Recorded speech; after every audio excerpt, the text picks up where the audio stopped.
सतनाम वाहिगुरु साहिब जी।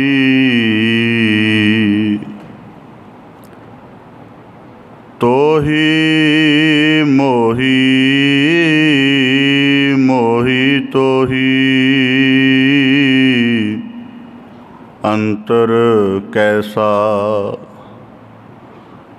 कनक कटक जल तरंग जैसा।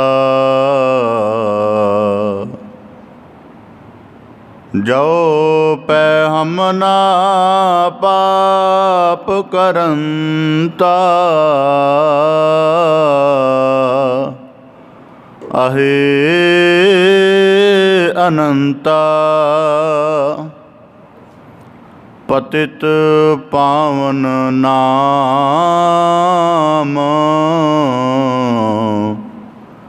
कैसे हुंता। तुम जो नायक आछो अंतरजामी।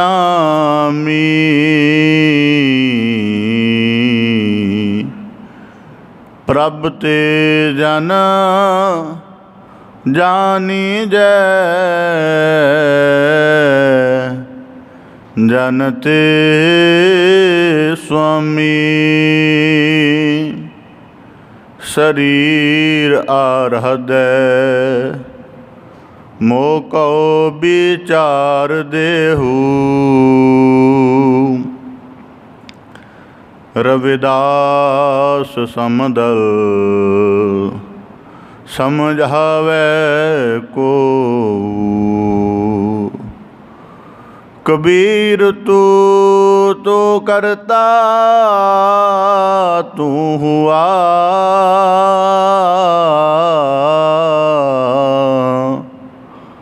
मुझ में रहा न हूँ।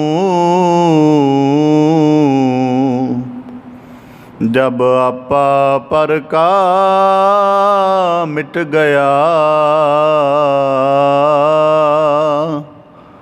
जत देखो तत तू रैण गवाई सोए कै। दिवस गवाया खाए। हीरे जैसा जन्म है कौड़ी बदले जाए। बेसुमार था अगनत तोले। जो बुलावो त्यो नानक दास बोले। सतनाम वाहिगुरु साहिब जी।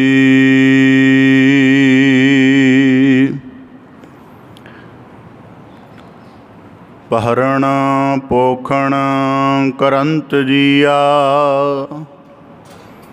विश्राम साधन देवंत दानं। पहरण पोखण करंत जिया। विश्राम साधन देवंत दानं।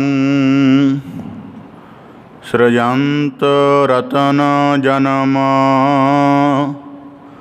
चतुर चेतनः। वर्तन्त सुख आनंद प्रसादः। सिमरंत नानक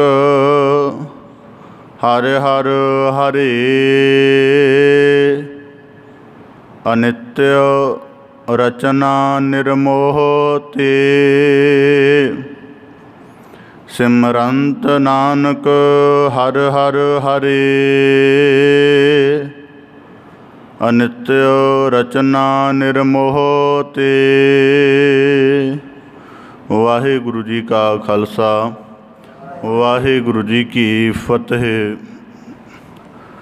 ਧੰਨ ਧੰਨ ਸਤਿਗੁਰੂ ਗੁਰੂ ਗਰੀਬ ਨਿਵਾਜ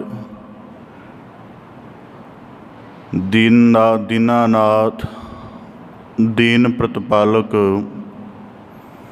ਦੀਨ ਦਰਦ ਨਿਵਾਰਕ ਦੀਨਾ ਬੰਧੂ ਸਤਿਗੁਰੂ ਸ੍ਰੀ ਗੁਰੂ ਗ੍ਰੰਥ ਸਾਹਿਬ ਜੀ ਦੀਨ ਦਇਆਲ ਪਾਤਸ਼ਾਹ, ਤਿਨਾਂ ਦੀ ਅਪਾਰ ਮਿਹਰਮਤ ਹੈ, ਦਇਆ ਬਖਸ਼ਿਸ਼ ਹੈ, ਜੋ ਸਾਨੂੰ ਸਤਿਗੁਰੂ ਸਾਹਿਬ ਜੀ ਨੇ ਸਤਸੰਗਤ ਰੂਪ ਵਿੱਚ ਜੁੜ ਬੈਠ ਕੇ ਗੁਰਮੁਖਾਂ ਦੇ ਜੀਵਨ ਦੇ ਨਿਆਈ ਅਧਿਆਤਮਿਕ ਸਾਧਨਾ ਕਰਨ ਦਾ, ਬਾਣੀ ਕੇ ਅੰਮ੍ਰਿਤਮਈ ਕੀਰਤਨ ਦੇ ਨਾਲ ਜੁੜ ਕੇ ਆਪਣੇ ਮਨ ਚਿੱਤ ਨੂੰ ਇਕਾਗਰ ਕਰਦਿਆਂ ਸੰਸਾਰ ਦੀ ਮਾਇਆ ਤੋਂ ਪ੍ਰਭਾਵ ਤੋਂ ਅਲਿਪਤ ਹੋਣ ਦੀ ਸੋਝੀ ਬਲ ਬਖਸ਼ਿਸ਼ ਕਰਦਿਆਂ ਸਮੁੱਚੀ ਕਾਇਆ ਨੂੰ ਗੁਰੂ ਕੀ ਹਜ਼ੂਰੀ ਵਿੱਚ ਸਾਧਨਾਗਤ ਕਰਕੇ ਸਫਲ ਕਰਨ ਦਾ ਸੁਭਾਗ ਅਵਸਰ ਬਖਸ਼ਿਸ਼ ਕੀਤਾ ਹੈ। ਸਤਿਗੁਰੂ ਕੀ ਕਿਰਪਾ ਸਦਕਾ ਅਸੀਂ ਸਾਰੇ ਸਤਸੰਗਤ ਰੂਪ ਵਿੱਚ ਜੁੜ ਕੇ ਗੁਰੂ ਕੀ ਮਿਹਰਮਤ ਨੂੰ ਮਾਣ ਰਹੇ ਹਾਂ। ਗੁਰੂ ਕੀ ਬਖਸ਼ਿਸ਼ ਦੇ ਪਾਤਰ ਬਣਨ ਦਾ ਨਿਰਮਲ ਯਤਨ ਕਰ ਰਹੇ ਹਾਂ। ਸਤਿਗੁਰੂ ਸਾਹਿਬ ਜੀ ਬਾਣੀ ਦੇ ਅੰਤਰਗਤ ਭਗਤ ਰਸਨਾ ਦੁਆਰਾ ਬਖਸ਼ਿਸ਼ ਕਰਦੇ ਹਨ।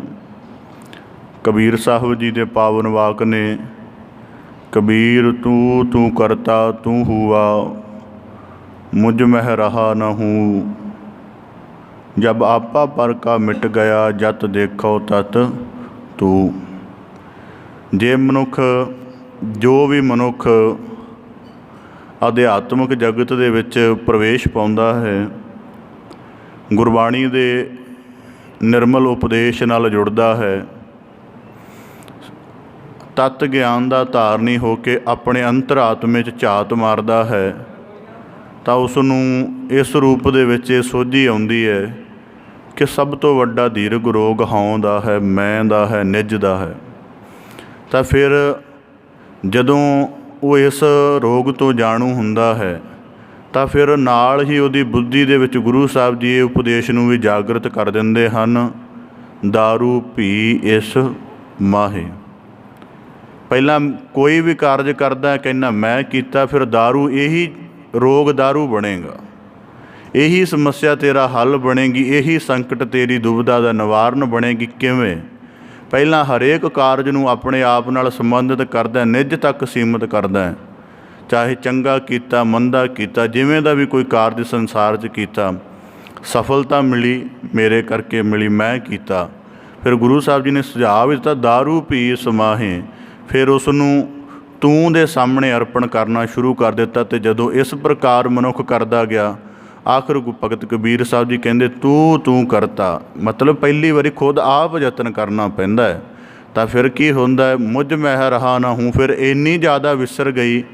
ਫਿਰ ਆਖਦੇ ਹਨ ਜਬ ਆਪਾ ਪਰਕਾ ਮਿਟ ਗਿਆ, ਫਿਰ ਸਾਰਾ ਭੁਲੇਖਾ ਹੀ ਜਾਂਦਾ ਰਿਹਾ ਕਿ ਅਸੀਂ ਕੌਣ ਕਰਨ ਵਾਲੇ ਹਾਂ, ਨਾ ਹਮ ਕੀਆ ਨਾ ਕਰਹੇਂਗੇ, ਨਾ ਕਰ ਸਕੈ ਸਰੀਰ। ਫਿਰ ਸੋਝੀ ਆਉਂਦੀ ਹੈ ਕਿ ਸਭ ਕੁਛ ਉਸ ਦਾ ਵਰਤਦਾ ਹੈ। ਜਿਵੇਂ ਕੱਲ੍ਹ ਦੇ ਪਾਵਨ ਸਲੋਕਾਂ ਵਿੱਚ ਵਰਣਨ ਕੀਤਾ, ਸਰਵਣ ਕੀਤਾ ਸੀ, ਨਹਿ ਸਮਰਥੰ ਨਹਿ ਸੇਵਕੰ ਨਹਿ ਪ੍ਰੀਤ ਪਰਮ ਪੁਰਖੋਤਮੰ ਤਵ ਪ੍ਰਸਾਦ। ਤੇਰੀ ਕਿਰਪਾ ਸਦਕਾ ਸਤਿਗੁਰੂ ਸਤਸੰਗਤ ਵਿੱਚ ਜੁੜ ਬੈਠੇ ਹਾਂ। ਸਾਡੇ ਸ਼ਰਵਣ, ਤੇਰੀ ਬਾਣੀ ਦਾ ਉਪਦੇਸ਼ ਸ਼ਰਵਣ ਕਰ ਰਹੇ ਨੇ, ਨੇਤਰ ਆਪ ਜੀ ਦਾ ਦਰਸ਼ਨ ਕਰ ਰਹੇ ਨੇ, ਚਰਨ ਸਾਡੇ ਚੱਲ ਕੇ ਤੇਰੇ ਦੁਆਰ ਆਉਂਦੇ ਨੇ, ਹਸਤ ਸਾਡੇ ਤੇਰੀ ਸੇਵਾ ਦੇ ਵਿੱਚ ਲੀਨ ਹੁੰਦੇ ਹਨ। ਇਹ ਸਭ ਤਵ ਪ੍ਰਸਾਦ ਦਾ ਸਦਕਾ ਸਤਿਗੁਰੂ ਕਿਰਪਾ ਕਰਨ, ਹਉਂ ਦਾ ਭਾਵ ਸਾਡੇ ਸਾਰਿਆਂ ਦਾ ਮਿਟੇ, ਗੁਰੂ ਕੇ ਬਖਸ਼ਿਸ਼ ਦੇ ਪਾਤਰ ਬਣਨ ਦਾ ਯਤਨ ਕਰੀਏ ਜੀ। ਲੜੀਵਾਰ ਭਾਵ ਬਾਣੀ ਦੀ ਵਿਚਾਰ ਨਾਲ ਸਾਂਝ ਪਾਉਣ ਦਾ ਯਤਨ ਕਰੀਏ ਜੀ। ਲੜੀਵਾਰ ਵਿਆਖਿਆ ਆਰੰਭ ਕਰਨ ਤੋਂ ਪਹਿਲਾਂ ਬੜੇ ਅਦਬ ਸਹਿਤ ਉਚਾਰਨ ਕਰੋ ਜੀ। ਸਤਨਾਮ ਸ੍ਰੀ ਵਾਹਿਗੁਰੂ ਸਾਹਿਬ ਜੀ। ਪਹਰਣ ਪੋਖਣ ਕਰੰਤ ਜੀਆ, ਵਿਸਰਾਮ ਸਾਧਨ ਦੇਵੰਤ ਦਾਨੰ। ਧੰਨ ਸਤਿਗੁਰੂ ਗੁਰੂ ਅਰਜਨ ਦੇਵ ਸਾਹਿਬ ਜੀ ਜਿਨ੍ਹਾਂ ਦੀ ਬਾਬਤ ਭੱਟ ਸਾਹਿਬਾਨਾਂ ਨੇ ਕਿਹਾ, ਪੰਨ ਮਥੁਰਾ ਕਛ ਭੇਦ ਨਹੀਂ, ਗੁਰ ਅਰਜੁਨ ਪ੍ਰਤੱਖ ਹਰ। ਮੈਂ ਕੱਲ੍ਹ ਇਸ ਨੁਕਤੇ ਨੂੰ ਵਿਚਾਰ ਰਿਹਾ ਸੀ ਕਿ ਸਤਿਗੁਰੂ ਸਾਹਿਬ ਜੀ ਦੀ ਕਿੱਡੀ ਵੱਡੀ ਮਿਹਰਮਤ ਹੈ ਜੇ ਕੋਈ ਇਸ ਨੂੰ ਮਾਣਨ ਦਾ ਯਤਨ ਕਰੇ। ਆਮ ਕਰਕੇ ਅਸੀਂ ਸਤਿਗੁਰੂ ਸਾਹਿਬਾਨਾਂ ਦੇ ਜੋ ਪੁਰਬ ਹੁੰਦੇ ਹਨ, ਪ੍ਰਕਾਸ਼ ਪੁਰਬ ਹੈ, ਜੋਤੀ ਜੋਤ ਦਿਵਸ ਹੈ, ਸ਼ਹੀਦੀ ਪੁਰਬ ਹੈ ਜਾਂ ਗੁਰਤਾ ਗੱਦੀ ਦਿਵਸ ਹੈ, ਜੋ ਵੀ ਹੈ, ਅਸੀਂ ਆਮ ਕਰਕੇ 1-2 ਦਿਨਾਂ ਲਈ ਮਨਾਉਂਦੇ ਹਾਂ। ਇਸ ਤੋਂ ਵਧੇਕ ਸਾਡੇ ਅੰਦਰ ਨਾ ਸਾਡਾ ਯਤਨ ਹੀ ਐਡਾ ਵਿਸ਼ਾਲ ਹੁੰਦਾ ਹੈ, ਨਾ ਸਾਡੀ ਭਾਵਨਾ ਦਾ ਕੋਈ ਪੱਧਰ ਐਡਾ ਵੱਡਾ ਹੁੰਦਾ ਹੈ। ਅਤੇ ਇਸ ਕਰਕੇ ਫਿਰ ਇਹ ਬੜੀ ਵੱਡੀ ਸਤਿਗੁਰੂ ਗੁਰੂ ਅਰਜਨ ਸਾਹਿਬ ਜੀ ਦੀ ਮਿਹਰਮਤ ਹੈ ਕਿ ਅਸੀਂ ਸਤਿਗੁਰੂ ਦੀ ਬਾਣੀ ਨਾਲ ਜੁੜ ਕੇ, ਕਿਉਂਕਿ ਬੜੇ ਦਿਨਾਂ ਤੋਂ ਗੁਰੂ ਕੀ ਵਿਆਖਿਆ ਆਪ ਜੀ ਸ਼ਰਵਣ ਕਰ ਰਹੇ ਹੋ, ਬਾਣੀ ਦੀ ਵਿਆਖਿਆ ਸ਼ਰਵਣ ਕਰਕੇ ਫਿਰ ਬਾਣੀ ਦੁਆਰਾ ਸਤਿਗੁਰੂ ਕੀ ਨਿਰਮਲ ਮੂਰਤ ਨੂੰ ਹਿਰਦੇ ਅੰਦਰ ਵਸਾਉਣਾ, ਇਹੀ ਅਸਲ ਦੇ ਵਿੱਚ ਸਤਿਗੁਰੂ ਕਾ ਪੁਰਬ ਮਨਾਉਣਾ ਹੈ। ਤਾਂ ਸਤਿਗੁਰੂ ਗੁਰੂ ਅਰਜਨ ਦੇਵ ਸਾਹਿਬ ਜੀ ਸ਼ਲੋਕ ਸਹਿਸਕ੍ਰਿਤੀ ਦੁਆਰਾ ਬਾਣੀ ਦੇ ਉਪਦੇਸ਼ ਦੀ ਬਖਸ਼ਿਸ਼ ਕਰਦਿਆਂ ਫਰਮਾਉਂਦੇ ਹਨ, ਪਰਣ ਪੋਖਣ ਕਰੰਤ ਜੀਆ, ਵਿਸਰਾਮ ਸਾਧਨ ਦੇਵੰਤ ਦਾਨੰ। ਕੱਲ੍ਹ 2 ਸ਼ਲੋਕਾਂ ਦੇ ਵਿੱਚ ਸਤਿਗੁਰੂ ਸਾਹਿਬ ਜੀ ਨੇ ਬਖਸ਼ਿਸ਼ ਕੀਤੀ ਸੀ ਕਿ ਉਸ ਅਕਾਲ ਪੁਰਖ ਦੇ ਅਨੇਕਾਂ ਗੁਣ ਨੇ ਜਿਹੜੇ ਸਾਰੇ ਜੀਵ 'ਤੇ ਕਿਰਪਾ ਰੂਪ ਦੇ ਵਿੱਚ ਵਸਰਦੇ ਹਨ। ਤਾਂ ਗੁਰੂ ਸਾਹਿਬ ਜੀ ਨੇ ਬੇਨਤੀ ਕੀਤੀ ਸੀ, ਨਹਿ ਬਿਸਰੰਤ ਨਾਰਾਇਣ ਹੈ, ਕਿ ਭਾਵ ਮਾਲਕ ਇੱਕ ਖਿਣ ਵੀ ਤੇਰੀ ਯਾਦ ਹਿਰਦੇ ਅੰਦਰੋਂ ਨਾ ਵਿਸਰੇ। ਅਤੇ ਬਾਅਦ ਦੇ ਵਿੱਚ ਇਹ ਵੀ ਸਾਨੂੰ ਨਾਲ ਹੀ ਗੁਰੂ ਸਾਹਿਬ ਜੀ ਨੇ ਸੁਚੇਤ ਕੀਤਾ ਸੀ ਕਿ ਯਤਨ ਭਾਵੇਂ ਕਿੰਨਾ ਵੀ ਵਿਸ਼ਾਲ, ਕਿੰਨਾ ਵੀ ਪ੍ਰੀਤ ਭਰਿਆ, ਕਿੰਨੇ ਵੀ ਬਲ ਤਾਣ ਵਾਲਾ ਕੀਤਾ ਜਾਵੇ, ਪਰ ਉਹਦੀ ਰੱਤੀ ਜਰਾ ਵੀ ਹਉਮੈ ਜਾਂ ਨਿੱਜ ਦਾ ਭਾਵ ਆਪਣੇ ਮਨ 'ਚ ਨਹੀਂ ਹੋਣਾ ਚਾਹੀਦਾ। ਅੱਜ ਗੁਰੂ ਸਾਹਿਬ ਜੀ ਬਖਸ਼ਿਸ਼ ਕਰ ਰਹੇ ਹਨ, ਪਰਣ ਪੋਖਣ।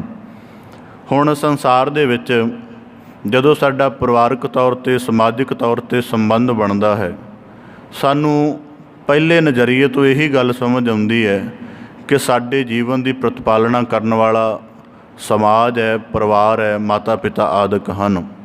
ਤਾਂ ਗੁਰੂ ਸਾਹਿਬ ਜੀ ਫਰਮਾਉਂਦੇ ਹਨ ਕਿ ਇਹ ਪਹਿਲਾ ਨਜ਼ਰੀਆ ਹੈ। ਜਿਹੜਾ ਰੱਬੀ ਵਿਸ਼ਵਾਸ ਦੇ ਵਿੱਚ ਜਿਉ ਰਿਹਾ ਹੈ ਜਾਂ ਜਿਹੜਾ ਉਸ ਅਕਾਲ ਪੁਰਖ ਦੀ ਕਿਰਪਾ ਨੂੰ ਸਾਰੇ ਜਗਤ ਵਿੱਚ ਵਰਤਦਾ ਮਹਿਸੂਸ ਕਰ ਰਿਹਾ ਹੈ, ਉਹ ਫਿਰ ਇਸ ਸਿੱਟੇ 'ਤੇ, ਇਸ ਨਜ਼ਰੀਏ ਦਾ ਧਾਰਨੀ ਹੋ ਜਾਂਦਾ। ਹੌਲੀ ਹੌਲੀ ਵਿਚਾਰ ਕਰਕੇ ਪਰਣ ਪੋਖਣ ਕਰੰਤ ਜੀਆ, ਭਾਵ ਕਿ ਸਾਰੇ ਜੀਵਾਂ ਦੇ ਸਰੀਰਕ ਭਾਂਡਿਆਂ ਨੂੰ ਉਹ ਆਪ ਸਾਜਦਾ ਹੈ। ਇਹਦੇ ਅੰਦਰ ਜਿਹੜੀ ਬਲ ਤਾਣ ਵਾਲੀ ਵਸਤ ਆਪ ਪਾਉਂਦਾ, ਸਵਾਸਾਂ ਦੀ ਪੂੰਜੀ ਆਪ ਪਾਉਂਦਾ ਹੈ। ਫਿਰ ਇਸੇ ਪ੍ਰਕਾਰ ਸਾਰਾ ਜੀਵਨ ਸਾਜ ਕੇ ਤੇ ਇਸ ਸੰਸਾਰ ਦੇ ਵਿੱਚ ਭੇਜਦਾ। ਗੁਰੂ ਸਾਹਿਬ ਜੀ ਕਹਿੰਦੇ, ਪਰਣ ਆਸਾ ਦੀ ਵਾਰ ਦੇ ਬਚਨ ਸ਼ਰਵਣ ਕਰਦੇ ਹਾਂ, ਆਪੇ ਭਾਂਡੇ ਸਾਜਨ ਆਪੇ ਪੂਰਨ ਦੇ, ਇੱਕ ਨੀ ਦੁੱਧ ਸਮਾਈਏ, ਇੱਕ ਚੁੱਲ੍ਹੇ ਰਹਿਣ ਚੜੇ, ਇੱਕ ਨਿਹਾਲੀ ਪੈ ਸਵਨ, ਇੱਕ ਉੱਪਰ ਰਹਿਣ ਖੜੇ, ਤਿਨਾ ਸਵਾਰੇ ਨਾਨਕਾ ਜਿਨ ਕਉ ਨਦਰ ਕਰੇ। ਤਾਂ ਗੁਰੂ ਸਾਹਿਬ ਜੀ ਕਹਿੰਦੇ ਭਰਨ। ਹੁਣ ਉਦਾਹਰਨ ਦੇ ਤੌਰ 'ਤੇ ਦੇਖਿਆ ਜਾਵੇ, ਉਹ ਮਾਲਕ ਭਰਨ ਕਿਵੇਂ ਕਰਦਾ ਹੈ। ਸਭ ਤੋਂ ਪਹਿਲਾਂ ਸਾਡੀ ਦੇਹ ਦਾ ਮਾਲਕ ਨੇ ਨਕਸ਼ ਘੜਿਆ।